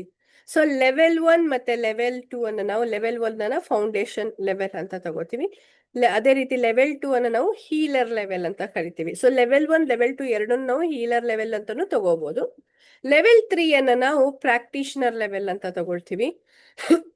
ಅದೇ ರೀತಿ ಲೆವೆಲ್ 4 ಅನ್ನ master level. So master level ಅಂದ್ರೆ ಏನಪ್ಪಾ ಅಂದ್ರೆ, ಇಲ್ಲಿ ನಮ್ಗೆ ಲೆವೆಲ್ 1 ಲೆವೆಲ್ 2 ಲೆವೆಲ್ 3 ಅನ್ನ ಬೇರೆಯವರಿಗೆ ಹೇಳ್ಕೊಡುವಂತಹ ಒಂದು ಅರ್ಹತೆ ಇಲ್ಲಿ ನಮಗೆ ಬರುತ್ತೆ ಅಂತ ಹೇಳ್ತೀವಿ. ಅದೇ ರೀತಿ ಲೆವೆಲ್ 5 ಏನಪ್ಪಾ ಅಂದ್ರೆ ಗ್ರ್ಯಾಂಡ್ ಮಾಸ್ಟರ್ ಲೆವೆಲ್. ಸೊ ಯಾವಾಗ ನಾವು ಗ್ರ್ಯಾಂಡ್ ಮಾಸ್ಟರ್ ಲೆವೆಲ್ ಮಾಡ್ತೀವೋ ಅವಾಗ ಈ ಎಲ್ಲ ಲೆವೆಲ್ಸ್, ಲೆವೆಲ್ 1 ಇಂದ ಲೆವೆಲ್ 5 ವರ್ಗೂ ಎಲ್ಲರಿಗೂ ಕೂಡ ನಾವು ಹೇಳ್ಕೊಡುವಂತಹ ಒಂದು ನಮಗೆ ಎಲಿಜಿಬಿಲಿಟಿ ಬರುತ್ತೆ ಅಂತ ಹೇಳ್ತೀವಿ. ಇಲ್ಲಿ ನಾವು ಈ ಒಂದು ರೇಖಿ ಕೋರ್ಸ್ ಏನ್ ಬರ್ತಾ ಇದೆಯಲ್ಲ ಅಪ್ಕಮಿಂಗ್ ಕೋರ್ಸ್ ಅಲ್ಲಿ, ಇಲ್ಲಿ ನಾವು ಲೆವೆಲ್ 1 ಮತ್ತೆ ಲೆವೆಲ್ 2 ಎರಡನ್ನು ನಾವು ಕವರ್ ಮಾಡ್ತಾ ಇದೀವಿ. ಸೊ ಇದ್ರಲ್ಲಿ ಏನೇನ್ ಕವರ್ ಮಾಡ್ತೀವಿ ಅಂತ ನೋಡ್ತಾ ಹೋಯ್ತು ಅಂದ್ರೆ, ಮೊಟ್ಟ ಮೊದಲನೇದಾಗಿ ಲೆವೆಲ್ 1 ಅಲ್ಲಿ ನಾವು ನೋಡುವಂಥದ್ದು, ಈಗ ಬ್ರೀಫ್ ಇಂಟ್ರೊಡಕ್ಷನ್ ಅಷ್ಟೇ ನಾನು ನಿಮಗೆ ಕೊಟ್ಟಿದ್ದು ರೇಖಿ ಬಗ್ಗೆ. ಸೊ ಇನ್ ಡೆಪ್ತ್ ರೇಖಿ ಅಂದ್ರೆ ಏನು, ಓಕೆ, ರೇಖಿಯ ಒಂದು ಕಂಪ್ಲೀಟ್ ಇಂಟ್ರೊಡಕ್ಷನ್ ಅನ್ನ ನಾವು ಇನ್ ಡೆಪ್ತ್ ನೋಡ್ತಾ ಹೋಗ್ತೀವಿ. ಸೊ ಅದು ಹೇಗ್ ವರ್ಕ್ ಆಗುತ್ತೆ, ಓಕೆ, ಅದು ಹೇಗೆ ಫ್ಲೋ ಆಗುತ್ತೆ, ಎನರ್ಜಿ ಪ್ರಾಪರ್ ಆಗಿದ್ರೆ ಹೇಗಿರುತ್ತೆ, ಎನರ್ಜಿಯಲ್ಲಿ ಇಂಬ್ಯಾಲೆನ್ಸ್ ಇದ್ರೆ ಯಾವ ರೀತಿಯಾದಂತಹ ಸಮಸ್ಯೆಗಳು ಉಂಟಾಗುತ್ತೆ, ಇದೆಲ್ಲವನ್ನ ನಾವು ನೋಡ್ತಾ ಹೋಗ್ತೀವಿ. ಜೊತೆಗೆ ಈ ಒಂದು ರೇಖಿಯ ಇತಿಹಾಸವನ್ನ ಕೂಡ ನೋಡ್ತೀವಿ. ಅಂದ್ರೆ ಇದನ್ನ ಯಾರು ಇಂಟ್ರೊಡ್ಯೂಸ್ ಮಾಡಿದ್ರು, ಎಲ್ಲಿಂದ ಬಂತು, ಇದು ಇಂಟ್ರೊಡ್ಯೂಸ್ ಆಗೋದಕ್ಕೆ ರೀಸನ್ ಏನು, ಯಾವ ಒಂದು ವಿಚಾರ ಅವರನ್ನ ಆ ಒಂದು ಉತ್ತೇಜನ ಮಾಡ್ತು ಆ ವ್ಯಕ್ತಿಯನ್ನ ಇದಕ್ಕೆ ಇಂಟ್ರೊಡ್ಯೂಸ್ ಮಾಡೋದಕ್ಕೆ ಅನ್ನೋದನ್ನ ನಾವು ಇದರಲ್ಲಿ ಕಲಿತಾ ಹೋಗ್ತೀವಿ. ನೆಕ್ಸ್ಟ್ ನಾವು ನೋಡುವಂಥದ್ದು ಆ ಒಂದು ರೇಖಿದು 3 ಸೀಕ್ರೆಟ್ಗಳಿವೆ. ಆ ಸೀಕ್ರೆಟ್ ಎಲ್ಲೂ ರಿವೀಲ್ ಆಗದೆ ಇರೋಂತಹ 3 ಸೀಕ್ರೆಟ್ಸ್ ಇದೆ. ಆ 3 ಸೀಕ್ರೆಟ್ಸ್ ಯಾವುದು, ಅದನ್ನ ಯಾವ ರೀತಿ ನಾವು ಕ್ರ್ಯಾಕ್ ಮಾಡ್ಬೇಕು, ಅದನ್ನ ಹೇಗೆ ನಾವು ರೀಚ್ ಮಾಡ್ಬೇಕು ಅನ್ನೋದನ್ನ ಕೂಡ ರೇಖಿ ಲೆವೆಲ್ 1 ಅಲ್ಲಿ ಕಲಿತಾ ಹೋಗ್ತೀವಿ. ನೆಕ್ಸ್ಟ್ ನಾವು ನೋಡುವಂಥದ್ದು ಚಕ್ರಗಳು. ಏನಿದು ಚಕ್ರಗಳು ಅಂದ್ರೆ, ಚಕ್ರಗಳನ್ನ ನಮ್ಮ ಮನುಷ್ಯನ ಶರೀರದ ಶಕ್ತಿ ಕೇಂದ್ರಗಳು ಅಂತ ಹೇಳ್ತೀವಿ. ಈ ಚಕ್ರಗಳು ನಮ್ಮ ಇಡೀ ಶರೀರದ ಎಲ್ಲ ಭಾಗಗಳಲ್ಲಿ ಇರುವಂತಹ ಒಂದು ಶಕ್ತಿ ಕೇಂದ್ರಗಳು, ಎನರ್ಜಿ ಸೆಂಟರ್ಸ್. ಈ ಚಕ್ರಗಳು ಯೂನಿವರ್ಸ್ ಇಂದ ಎನರ್ಜಿಯನ್ನ ರಿಸೀವ್ ಮಾಡಿಕೊಂಡು ನಮ್ಮ ದೇಹದ ಎಲ್ಲ ಅಂಗಗಳಿಗೆ ಎಷ್ಟೆಷ್ಟು ಬೇಕೋ ಅಷ್ಟಷ್ಟು ಸಪ್ಲೈ ಮಾಡುತ್ತೆ. ಜೊತೆಗೆ ನಮ್ಮಲ್ಲಿರುವಂತಹ ಬೇಡವಾದಂತಹ ವಿಚಾರಗಳನ್ನ, ಟಾಕ್ಸಿನ್ಸ್ ಅನ್ನ ಕೂಡ ಹೊರಗಾಕುವಂತಹ ಕೆಲಸವನ್ನ ಮಾಡ್ತಾ ಇರುತ್ತೆ. ಸೊ ಇಲ್ಲಿ ನಮ್ಮ ದೇಹದಲ್ಲಿ 108 ಚಕ್ರಗಳಿವೆ ಅಂತ ಹೇಳ್ತೀವಿ. ಎಲ್ಲ ಭಾಗಗಳಲ್ಲಿ ಇದೆ. ನಮ್ಮ ಕಣ್ಣುಗಳಲ್ಲಿವೆ, ಕಿವಿಗಳಲ್ಲಿವೆ, ಗಲ್ಲದಲ್ಲಿ, ಕೈಗಳಲ್ಲಿ, ಬೆರಳುಗಳಲ್ಲಿ, ಎಲ್ಲ ಕಡೆ ಚಕ್ರಗಳಿದ್ರು ಕೂಡ ಇಲ್ಲಿ ಮುಖ್ಯವಾಗಿ ನಾವು 7 ಮೇಜರ್ ಚಕ್ರಾಸ್ ಅಂತ ಹೇಳ್ತೀವಿ. 7 ಪ್ರಮುಖ ಚಕ್ರಗಳನ್ನ ನಾವು ರೇಖಿಯಲ್ಲಿರಬಹುದು, ಪ್ರಾಣಿಕ್ ಹೀಲಿಂಗ್ ಅಲ್ಲಿ ಇರಬಹುದು. ನಾವು ಬಹುಮುಖ್ಯವಾಗಿ ನಾವು ಪ್ರಾಣಿಕ್ ಹೀಲಿಂಗ್ ಅಲ್ಲಿ 12 ಚಕ್ರ ತಗೋತೀವಿ. ಬಟ್ ಇಲ್ಲಿ ರೇಖಿಯಲ್ಲಿ ನಾವು ಬಹುಮುಖ್ಯವಾಗಿ 7 ಚಕ್ರಗಳನ್ನ ನಾವು ಸ್ಟಡಿ ಮಾಡ್ತೀವಿ. ಸೊ ಒಂದೊಂದು ಚಕ್ರವು ಕೂಡ ನಮ್ಮ ದೇಹದ ಒಂದೊಂದು ಅಂಗಗಳಿಗೆ ಕನೆಕ್ಟ್ ಆಗಿರುತ್ತೆ, ಒಂದೊಂದು ಗ್ರಂಥಿಗಳಿಗೆ ಕನೆಕ್ಟ್ ಆಗಿರುತ್ತೆ, ನಮ್ಮ ಜೀವನದ ಬೇರೆ ಬೇರೆ ವಿಚಾರಗಳಿಗೆ ಕನೆಕ್ಟ್ ಆಗಿರುತ್ತೆ. ಫಾರ್ ಎಕ್ಸಾಂಪಲ್, ನಮ್ಮ ಬೇಸ್ ಚಕ್ರ ಅಥವಾ ಮೊದಲನೆಯ ಚಕ್ರವನ್ನ ಮೂಲಾಧಾರ ಚಕ್ರ ಅಂತ ಕರಿತೀವಿ. ಸೊ ಈ ಮೂಲಾಧಾರ ಚಕ್ರ ದೈಹಿಕವಾಗಿ ನೋಡ್ತು ಅಂದ್ರೆ ನಮ್ಮ ಕಾಲುಗಳ ಭಾಗ ಇರ್ಬೋದು, ದೇಹದ ಕೆಳಭಾಗಗಳು ಅಂದ್ರೆ ನಮ್ಮ ವಿಸರ್ಜನಾಂಗಗಳಿರ್ಬಹುದು, ಕಾಲುಗಳಿರ್ಬೋದು, ಲೋವರ್ ಬ್ಯಾಕ್ ಇರ್ಬೋದು, ಇಲ್ಲೆಲ್ಲಕ್ಕೂ ಕನೆಕ್ಟ್ ಆಗಿದೆ. ಜೊತೆಗೆ ಏನಪ್ಪಾ ಅಂದ್ರೆ ನಮ್ಮ ಜೀವನದ ಇತರ ಸಂಗತಿಗಳು ಅಂತ ತಗೊಂಡಾಗ ಹಣಕಾಸಿನ ವಿಚಾರ, ನಮ್ಮ ಹಣಕಾಸಿನ ವಿಚಾರ ಸಂಪೂರ್ಣವಾಗಿ ನಿಂತಿರುವಂತದ್ದು ನಮ್ಮ ಮೂಲಾಧಾರ ಚಕ್ರದ ಮೇಲೆ. ಅದೇ ರೀತಿ ನಮ್ಮ ಜೀವನದಲ್ಲಿರುವಂತಹ ಸ್ಥಿರತೆ ಅಥವಾ ಅಸ್ಥಿರತೆ ಏನಿದೆ ಅದು ಕೂಡ ಅವಲಂಬಿತವಾಗಿರೋದು ನಮ್ಮ ಮೂಲಾಧಾರ ಚಕ್ರದ ಮೇಲೆ. ಹೀಗೆ ಒಂದೊಂದು ಚಕ್ರವೂ ಕೂಡ ದೇಹದ ಒಂದೊಂದು ಅಂಗಗಳಿಗೆ ಕನೆಕ್ಟ್ ಆಗಿರುತ್ತೆ, ಒಂದೊಂದು ವಿಚಾರಗಳಿಗೆ ಕನೆಕ್ಟ್ ಆಗಿರುತ್ತೆ. ಸೊ ಇಲ್ಲಿ ನಾವು ಚಕ್ರಗಳ ಬಗ್ಗೆ ಸಂಪೂರ್ಣವಾದ A to Z ಇನ್ಫಾರ್ಮೇಶನ್ ಅನ್ನ ತಗೊಳ್ತೀವಿ. ಯಾವ ಯಾವ ಚಕ್ರ ಯಾವ ಯಾವ ವಿಚಾರಗಳಿಗೆ ಅಥವಾ ಯಾವ ಯಾವ ಅಂಗಗಳಿಗೆ ಕನೆಕ್ಟ್ ಆಗಿದೆ, ಅದರಿಂದ ಯಾವ ರೀತಿಯಾದಂತಹ ಪರಿಣಾಮಗಳು ನಮ್ಗೆ ಉಂಟಾಗ್ತಿದೆ, ಇದೆಲ್ಲವನ್ನ ನಾವು ನೋಡ್ತಾ ಹೋಗ್ತೀವಿ. ಓಕೆ, ಸೊ ನೆಕ್ಸ್ಟ್ ನೋಡುವಂತ ವಿಚಾರ ಲೆವೆಲ್ 1 ಅಲ್ಲಿ ಕವರ್ ಮಾಡುವಂತದ್ದು ಆರಾ. ಏನಿದು ಆರಾ ಅಂತಂದ್ರೆ, ನಮ್ಮ ದೇಹದ ಸುತ್ತ ಒಂದು ರಕ್ಷಾ ಕವಚ ಇದೆ. ಈ ರಕ್ಷಾ ಕವಚವನ್ನ ನಾವು ಎಲೆಕ್ಟ್ರೋಮ್ಯಾಗ್ನೆಟಿಕ್ ಫೀಲ್ಡ್ ಅಂತೀವಿ, ಅಂದ್ರೆ ಅಯಸ್ಕಾಂತೀಯ ವಲಯ ಅಂತ ಹೇಳ್ತೀವಿ. ಈ ಒಂದು ಎಲೆಕ್ಟ್ರೋಮ್ಯಾಗ್ನೆಟಿಕ್ ಫೀಲ್ಡ್ ಅಥವಾ ಈ ಒಂದು ಅಯಸ್ಕಾಂತೀಯ ವಲಯ ನಮ್ಮನ್ನ ಎಲ್ಲ ವಿಧವಾದಂತಹ ಬೇಡವಾದಂತಹ ವಿಚಾರಗಳಿಂದ ಅಥವಾ ಬೇಡವಾದಂತಹ ಸನ್ನಿವೇಶಗಳಿಂದ ನಮಗೆ ರಕ್ಷಣೆಯನ್ನ ನೀಡ್ತಾ ಇರುತ್ತೆ. ಇದು ಒಂದು ಮೊಟ್ಟೆಗೆ ಹೇಗೆ ಅದು ಸುತ್ತ ಒಂದು ಶೆಲ್ ಇರುತ್ತೋ, ಅಂದ್ರೆ ಅದು ಇದಿರುತ್ತಲ್ಲ, ಕವಚ ಇರುತ್ತಲ್ಲ, ಅದೇ ರೀತಿ ನಮ್ಮ ದೇಹದ ಸುತ್ತ ಇದ್ದು ನಮಗೆ ಕಂಪ್ಲೀಟ್ ಪ್ರೊಟೆಕ್ಷನ್ ಅನ್ನ ಕೊಡ್ತಾ ಇರುತ್ತೆ. ಕೇವಲ ನಮ್ಮ ದೇಹಕ್ಕೆ ಮಾತ್ರ ಅಲ್ಲ, ನಮ್ಮ ಮನಸ್ಸಿಗೆ, ನಮ್ಮ ದೇಹದಲ್ಲಿ 5 ವಿಧವಾದಂತಹ ದೇಹ ಇದೆ, ಆ ಎಲ್ಲ ದೇಹಗಳಿಗೂ ಕೂಡ ಇದು ಪ್ರೊಟೆಕ್ಷನ್ ಅನ್ನ ಕೊಡ್ತಾ ಹೋಗುತ್ತೆ. ಹಾಗಾಗಿ ಅದೇ ರೀತಿಯಾಗಿ ಇದರಲ್ಲಿ 7 ಲೇಯರ್ಸ್ ಕೂಡ ಇರುತ್ತೆ. ಈ 7 ಲೇಯರ್ಸ್ ನಮ್ 7 ಬಾಡೀಸ್ ಕನೆಕ್ಟ್ ಆಗಿರುತ್ತೆ. ಎಲ್ಲವನ್ನ ನಾವು ಇನ್ ಡೀಟೇಲ್ ನೋಡ್ತೀವಿ. ಓಕೆ, ಸೊ ಆರಾ ಅಂದ್ರೆ ಏನು, ಅದು ಯಾವ ರೀತಿ ಇರುತ್ತೆ, ಅದು ಯಾವ ರೀತಿ ಪ್ರಭಾವವನ್ನ ಬೀರುತ್ತೆ, ಇದೆಲ್ಲವನ್ನ ನಾವು ನೋಡ್ತಾ ಹೋಗ್ತೀವಿ. ಜೊತೆಗೆ ಇಲ್ಲಿ ನಾವು ರೇಖಿ ಅನ್ನೋದು ಸುಮ್ನೆ ಎಲ್ಲೋ ಪುಸ್ತಕ ನೋಡಿ ಕಲ್ತ್ಕೊಂಡು ಪ್ರಾಕ್ಟೀಸ್ ಮಾಡುವಂತಹ ವಿದ್ಯೆ ಅಲ್ಲ. ಅದು ಗುರು ಮುಖೇನ ನಿಮಗೆ ದೀಕ್ಷೆಯಾದ ಮೇಲೇನೆ ನೀವು ಅದನ್ನ ಯೂಸ್ ಮಾಡಕ್ಕಾಗೋದು. ಹಾಗಾಗಿ ಇಲ್ಲಿ ಒಂದು ದೀಕ್ಷೆ ಕೂಡ ಇರುತ್ತೆ. ಅಟ್ಯೂನ್ಮೆಂಟ್ ಅಂದ್ರೆ ದೀಕ್ಷೆ ಅಂದ್ರೆ ಗುರು ಮುಖೇನ ಆ ಒಂದು ಶಕ್ತಿಯನ್ನ ನಿಮ್ಮ ಚಕ್ರಗಳಲ್ಲಿ ಹಾಗೂ ನಿಮ್ಮಲ್ಲಿ ನಾವು ಸ್ಥಾಪನೆಯನ್ನ ಮಾಡ್ತೀವಿ. ಸೊ ಇದನ್ನ ನಾವು ಅಟ್ಯೂನ್ಮೆಂಟ್ ಅಂತ ಹೇಳ್ತೀವಿ. ಸೊ ನಮ್ಮ ಒಂದು ಸಂಸ್ಥೆಯಲ್ಲಿ ಹೇಗೆ ಅಂದ್ರೆ ನಾವು ಯಾವತ್ತೂ ಗ್ರೂಪ್ ಅಟ್ಯೂನ್ಮೆಂಟ್ ಮಾಡೋದಿಲ್ಲ. ಬಿಕಾಸ್ ಒಬ್ಬೊಬ್ರು ಎನರ್ಜಿನೂ ಬೇರೆ ಬೇರೆ ತರ ಇರುತ್ತೆ, ಒಬ್ಬೊಬ್ರು ರಿಕ್ವೈರ್ಮೆಂಟ್ ಬೇರೆ ಬೇರೆ ತರ ಇರುತ್ತೆ. ಪ್ರತಿಯೊಬ್ಬರಿಗೂ ಕೂಡ ಇಂಡಿವಿಜುವಲ್ ಆಗಿ ನಾವು ಅಟ್ಯೂನ್ಮೆಂಟ್ ಅನ್ನ ಮಾಡ್ತಾ ಹೋಗ್ತೀವಿ. ಸೊ ಈ ದೀಕ್ಷೆ ಆದಾಗ ನೀವು ರೇಖಿ ಮೊದಲನೆಯ ಲೆವೆಲ್ ಅದ ಏನ್ ಶಕ್ತಿ ಇದೆಯೋ ಅದನ್ನ ಬಳಸುವಂತಹ ಒಂದು ಕೇಪಬಿಲಿಟಿ ಅಥವಾ ಎಲಿಜಿಬಿಲಿಟಿ ನಿಮಗೆ ಬರ್ತಾ ಹೋಗುತ್ತೆ ಅಂತ ಹೇಳ್ತೀವಿ.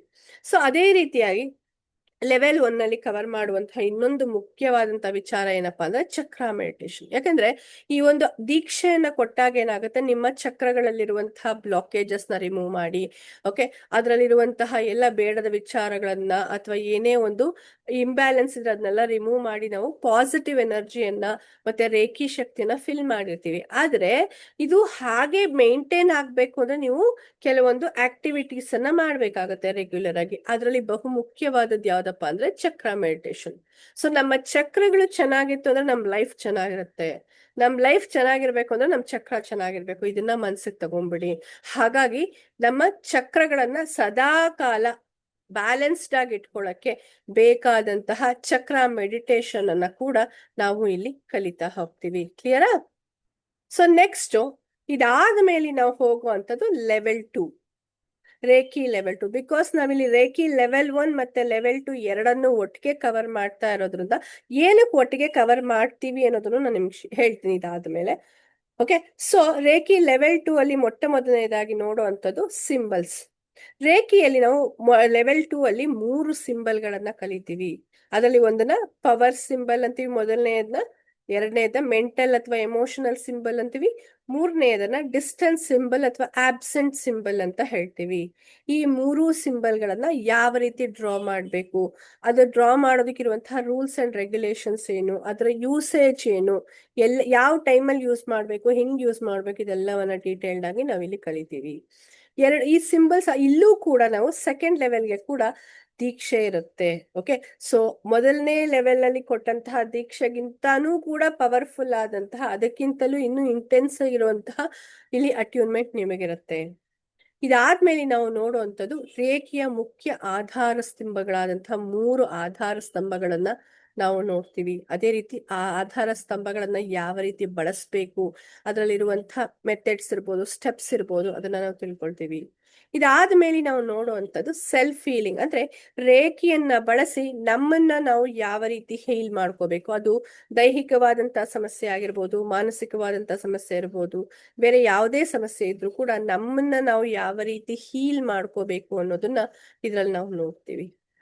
ಅದೇ ರೀತಿಯಾಗಿ ಬೇರೆಯವ್ರನ್ನ ಹೇಗೆ ಹೀಲ್ ಮಾಡ್ಬೇಕು. ಬಿಕಾಸ್ ರೇಖಿ ಅನ್ನೋದು ಕೇವಲ ನಮಗೆ ಮಾತ್ರ ಅಲ್ಲ, ನಮ್ಮ ಸುತ್ತ ಇರುವ ಪ್ರತಿಯೊಬ್ಬರಿಗೂ ಕೂಡ ನಾವು ಅದನ್ನ ಬಳಸಬಹುದಾದಂತಹ ವಿದ್ಯೆ. ಹಾಗಾಗಿ ಬೇರೆಯವರಿಗೆ ಹೇಗೆ ಇಲ್ಲಿ ಹೀಲಿಂಗ್ ಮಾಡ್ಬೇಕು, ಅವರಿಗೆ ಇರುವಂತಹ ಸಮಸ್ಯೆನ ಯಾವ ರೀತಿ ಸರಿ ಮಾಡ್ಬೇಕು ಅನ್ನೋದನ್ನ ಕೂಡ ಕಲಿತೀವಿ.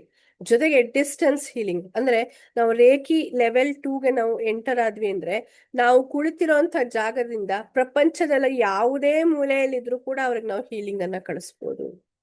ಸೊ ಆ ಡಿಸ್ಟೆನ್ಸ್ ಹೀಲಿಂಗ್ ಅನ್ನ ಯಾವ ರೀತಿ ಮಾಡೋದು ಅನ್ನೋದನ್ನು ಕೂಡ ಕಲಿತೀವಿ. ಜೊತೆಗೆ ವಾಟರ್ ಚಾರ್ಜಿಂಗ್. ಸೊ ನೀರಿಗೆ ನಾವು ಏನನ್ನ ಹೇಳಿದ್ರು ಕೂಡ ಅದನ್ನ ಪಡ್ಕೊಂಡು ಅದನ್ನ ಅಬ್ಸಾರ್ಬ್ ಮಾಡ್ಕೊಂಡು ಅದೇ ಪ್ರಕಾರವಾಗಿ ವರ್ತನೆ ಮಾಡುವಂತಹ ಶಕ್ತಿ ಇದೆ. ಹಾಗಾಗಿ ಆ ನೀರಿಗೆ ಮೆಮೊರಿ ಪವರ್ ಕೂಡ ಇದೆ ಅಂತ ಸೈಂಟಿಫಿಕಲಿ ಪ್ರೂವ್ ಆಗಿದೆ. ಅದಕ್ಕೋಸ್ಕರನೇ ದೇವಸ್ಥಾನಗಳಲ್ಲಿ ಅಷ್ಟು ಮಂತ್ರಗಳನ್ನ ಹೇಳಿ ಆ ತೀರ್ಥವನ್ನ ಎಲ್ಲರಿಗೂ ಕುಡಿಯೋದಕ್ಕೆ ಕೊಡೋದು, ಪ್ರೋಕ್ಷಣೆಯನ್ನ ಮಾಡೋದು, ಎರ್ಚೋದು ಎಲ್ಲ. ಹಾಗಾಗಿ ಇಲ್ಲಿ ನಾವು ರೇಖೆಯ ಸಹಾಯದಿಂದ ವಾಟರ್ ಚಾರ್ಜಿಂಗ್ ಅನ್ನ ಮಾಡ್ತೀವಿ. ಸೊ ಈ ನೀರನ್ನ ನಾವು ಎನರ್ಜೈಸ್ ಮಾಡಿ ಕುಡಿದಾಗ ಇದು ಇನ್ಸ್ಟೆಂಟ್ ರಿಸಲ್ಟ್ ಅನ್ನ ನಮ್ಗೆ ಕೊಡ್ತಾ ಹೋಗುತ್ತೆ. ಹಾಗಾಗಿ ಅದನ್ನ ಯಾವ ರೀತಿ ಮಾಡಬೇಕು, ವಾಟರ್ ಚಾರ್ಜಿಂಗ್ ಅನ್ನ ಯಾವ ರೀತಿ ಮಾಡಬೇಕು ಅನ್ನೋದನ್ನು ಕೂಡ ಇಲ್ಲಿ ನೋಡ್ತೀವಿ. ಜೊತೆಗೆ ರೂಮ್ ಚಾರ್ಜಿಂಗ್. ಏನಿದು ರೂಮ್ ಚಾರ್ಜಿಂಗ್ ಅಂದ್ರೆ, ನಾವು ಇರುವಂತಹ ಜಾಗ ನಮ್ಮ ಸರ್ವತೋಮುಖ ಅಭಿವೃದ್ಧಿಗೆ ಬಹಳ ಪ್ರಮುಖವಾದಂತಹ ಸ್ಥಳ. ನಾವು ಇರುವಂತಹ ಜಾಗದಲ್ಲಿ ಯಾವ ರೀತಿ ಎನರ್ಜಿ ಇದೆ, ಅದು ನಮ್ಮ ಜೀವನದ ಒಂದು ಮಟ್ಟವನ್ನ ನಿರ್ಧಾರ ಮಾಡುತ್ತೆ. ಸೊ ಮನೆ ಚೆನ್ನಾಗಿದೆ, ಮನೆಯಲ್ಲಿ ಒಂದು ಪಾಸಿಟಿವ್ ವೈಬ್ರೇಷನ್ ಇದೆ, ಒಂದು ಡಿವೈನ್ ಎನರ್ಜಿ ಇದೆ ಅಂದಾಗ ನಮ್ಮ ಜೀವನದಲ್ಲಿ ಎಲ್ಲವೂ ಚೆನ್ನಾಗಿರುತ್ತೆ. ಬದಲಾಗಿ ಕೆಲವೊಂದ್ಸಲ ಏನಾಗುತ್ತೆ ಅಂದ್ರೆ, ಕೆಲವೊಬ್ರು ನಮ್ಮ ಮನೆಗೆ ಬಂದು ಹೋದ್ರು ಅಂದ್ರೆ ಮನೆಯ ಆಂಬಿಯನ್ಸೇ ಚೇಂಜ್ ಆಗುತ್ತೆ, ಅಥವಾ ಮನೆಯಲ್ಲಿ ಏನೋ ಒಂದು ಸದಾ ಯಾರಿಗಾದ್ರೂ ಹುಷಾರಿರಲ್ಲ, ಅಥವಾ ಎಲ್ಲ ಏನೋ ತುಂಬಾ ದುಡ್ಡೇನಿಲ್ಲಲ್ಲ ಹೊಟ್ಟೋಗ್ತಾ ಇದೆ ಕೈ ಬಿಟ್ಟು, ಈ ತರ ಎಲ್ಲ ಇದೆ ಅಂದ್ರೆ ಅರ್ಥ ಆ ಮನೆಯ ಎನರ್ಜಿಯಲ್ಲಿ ಏನೋ ಡಿಫೆಕ್ಟ್ ಇದೆ. ಸೊ ಈ ರೂಮ್ ಚಾರ್ಜಿಂಗ್ ಅನ್ನ ಮಾಡಿದಾಗ ಯಾವುದೇ ಒಂದು ಸ್ಥಳದಲ್ಲಿರುವಂತಹ ಆ ಡಿಫೆಕ್ಟ್ ಅನ್ನ, ಅದು ವಾಸ್ತು ದೋಷ ಆಗಿರ್ಬೋದು, ಅಥವಾ ದೃಷ್ಟಿ ದೋಷ ಆಗಿರ್ಬೋದು, ಅಥವಾ ಬೇರೆಯವರೊಂದು ಹೊಟ್ಟೆ ಕಿಚ್ಚಿಂದ ಆಗ್ತಾ ಇರುವಂತಹ ಒಂದು ನೆಗೆಟಿವ್ ಇಂಪ್ಯಾಕ್ಟ್ ಇರ್ಬೋದು, ಅದೆಲ್ಲವನ್ನ ನಾವು ರಿಲೀಸ್ ಮಾಡ್ತಾ ಹೋಗ್ತೀವಿ. ಕೇವಲ ಮನೆಗೆ ಮಾತ್ರ ಅಲ್ಲ, ನಮ್ಮ ಆಫೀಸ್ ಸ್ಪೇಸ್ ಇರಬಹುದು, ಅಥವಾ ನಮ್ಮ ಅಂಗಡಿ ಇರ್ಬೋದು, ಬಿಸ್ನೆಸ್ ಸ್ಪೇಸ್ ಇರ್ಬೋದು, ಎಲ್ಲ ಜಾಗದಲ್ಲಿಯೂ ಕೂಡ ಅಲ್ಲಿರುವ ನಕಾರಾತ್ಮಕ ಶಕ್ತಿಗಳನ್ನ ರಿಮೂವ್ ಮಾಡಿ ಫೈನಾನ್ಷಿಯಲ್ ಅಬಂಡೆನ್ಸ್ ಅನ್ನ ಅಟ್ರಾಕ್ಟ್ ಮಾಡೋದಕ್ಕೆ, ಕ್ಲೈಂಟ್ಸ್ ಅನ್ನ ಅಟ್ರಾಕ್ಟ್ ಮಾಡೋದಕ್ಕೆ, ಅದೇ ರೀತಿ ಪ್ರಾಸ್ಪರಿಟಿಯನ್ನ, ಅಬಂಡೆನ್ಸ್ ಅನ್ನ ಅಟ್ರಾಕ್ಟ್ ಮಾಡೋದಕ್ಕೆ ಕೂಡ ಈ ರೂಮ್ ಚಾರ್ಜಿಂಗ್ ನಮ್ಗೆ ಸಹಾಯವನ್ನ ಮಾಡುತ್ತೆ. ಓಕೆ, ಅದನ್ನ ಕೂಡ ನಾವಿಲ್ಲಿ ಕಲಿತಾ ಹೋಗ್ತೀವಿ. ನೆಕ್ಸ್ಟ್ ನಾವು ನೋಡುವಂಥದ್ದು ವಿಶ್ ಮ್ಯಾನಿಫೆಸ್ಟೇಷನ್. ಏನಿದು ವಿಶ್ ಮ್ಯಾನಿಫೆಸ್ಟೇಷನ್ ಅಂದ್ರೆ, ಪ್ರತಿಯೊಬ್ಬರಿಗೂ ಕೂಡ ಒಂದಲ್ಲ ಒಂದು ಆಸೆ ಇದ್ದೇ ಇರುತ್ತೆ. ಒಬ್ರಿಗೆ ಕಾರ್ ತಗೋಬೇಕು ಅಂತ ಆಸೆ ಇರುತ್ತೆ, ಒಬ್ರಿಗೆ ಮನೆ ತಗೋಬೇಕು ಅಂತ ಆಸೆ ಇರುತ್ತೆ, ಒಬ್ರಿಗೆ ಪ್ರತಿ ತಿಂಗಳು 4 ಲಕ್ಷ ದುಡಿಬೇಕು ಅನ್ನೋ ಆಸೆ ಇರುತ್ತೆ. ಕೆಲವೊಂದು ಶಾರ್ಟ್ ಟರ್ಮ್ ಗೋಲ್ಸ್ ಇರುತ್ತೆ, ಕೆಲವೊಬ್ಬರಿಗೆ ವೆಯ್ಟ್ ಲಾಸ್ ಮಾಡ್ಬೇಕು ಅನ್ನೋ ಗೋಲ್ ಇರುತ್ತೆ ಅಲ್ವಾ. ಸೊ ವೆಯ್ಟ್ ಲಾಸ್ ಮಾಡ್ಬೇಕು ಅನ್ನೋ ಗೋಲ್ ಇರುತ್ತೆ. ಅದೇ ರೀತಿ ಮಕ್ಕಳು ಬರುವಂತ ಎಕ್ಸಾಮ್ ಅಲ್ಲಿ ಒಳ್ಳೆ ಸ್ಕೋರ್ ಮಾಡ್ಬೇಕು ಅನ್ನೋ ಆಸೆ ಇರುತ್ತೆ. ಈ ರೀತಿ ಬೇರೆ ಬೇರೆ ಒಬ್ಬೊಬ್ರಿಗೂ ಕೂಡ ಒಂದೊಂದು ವಿಶ್ ಇರುತ್ತೆ ಅಲ್ವಾ. ನಮ್ಮ ವಿಶ್ ಗಳನ್ನ ಕೂಡ ಈಸಿಯಾಗಿ, ತುಂಬಾ ಈಸಿಯಾಗಿ ಹಾಗೂ ಪವರ್ಫುಲ್ ಆಗಿ ನಾವು ರೇಖಿಯ ಸಹಾಯದಿಂದ ಮ್ಯಾನಿಫೆಸ್ಟ್ ಮಾಡ್ಕೋಬಹುದು. ಎಷ್ಟೋ ವಿಷಯಗಳು ನಮ್ಮ 21 ದಿನಗಳ ಒಳಗಡೆನೆ ಮ್ಯಾನಿಫೆಸ್ಟ್ ಆಗಿರುವಂತ ಟೆಸ್ಟಿಮೋನಿಯಲ್ಸ್ ನಮ್ಮ ಹತ್ರ ಇದೆ. ಹಾಗಾಗಿ ಆ ವಿಶ್ ಮ್ಯಾನಿಫೆಸ್ಟೇಷನ್ ಅನ್ನ ಹೇಗೆ ಮಾಡಬೇಕು ಅನ್ನೋದನ್ನು ಕೂಡ ನಾವಿಲ್ಲಿ ಕಲಿತೀವಿ. ನೆಕ್ಸ್ಟ್ ನಾವು ನೋಡುವಂಥದ್ದು ಸಿಚುಯೇಷನಲ್ ಹೀಲಿಂಗ್. ಸೊ ಏನಿದು ಸಿಚುಯೇಷನ್ ಹೀಲಿಂಗ್ ಅಂದ್ರೆ, ಫಾರ್ ಎಕ್ಸಾಂಪಲ್ ಈಗ ಯಾರಿಗೋ ಒಬ್ರಿಗೆ ನೆಕ್ಸ್ಟ್ ವೀಕ್ ಒಂದು ಇಂಟರ್ವ್ಯೂ ಇದೆ, ಒಂದು ಇಂಟರ್ವ್ಯೂ ಅಟೆಂಡ್ ಮಾಡ್ತಾ ಇದ್ದಾರೆ, ಆ ಜಾಬ್ ಅವರಿಗೆ ಸಿಗಬೇಕು ಅಲ್ವಾ. ಸೊ ಅದಕ್ಕೋಸ್ಕರ ನಾವು ಮಾಡುವಂತ ಆ ಸಮಯಕ್ಕೆ ಅನುಗುಣವಾಗಿ ಮಾಡುವಂತಹ ಹೀಲಿಂಗ್ ಅನ್ನು ನಾವು ಸಿಚುಯೇಷನಲ್ ಹೀಲಿಂಗ್ ಅಂತ ಕರಿತೀವಿ.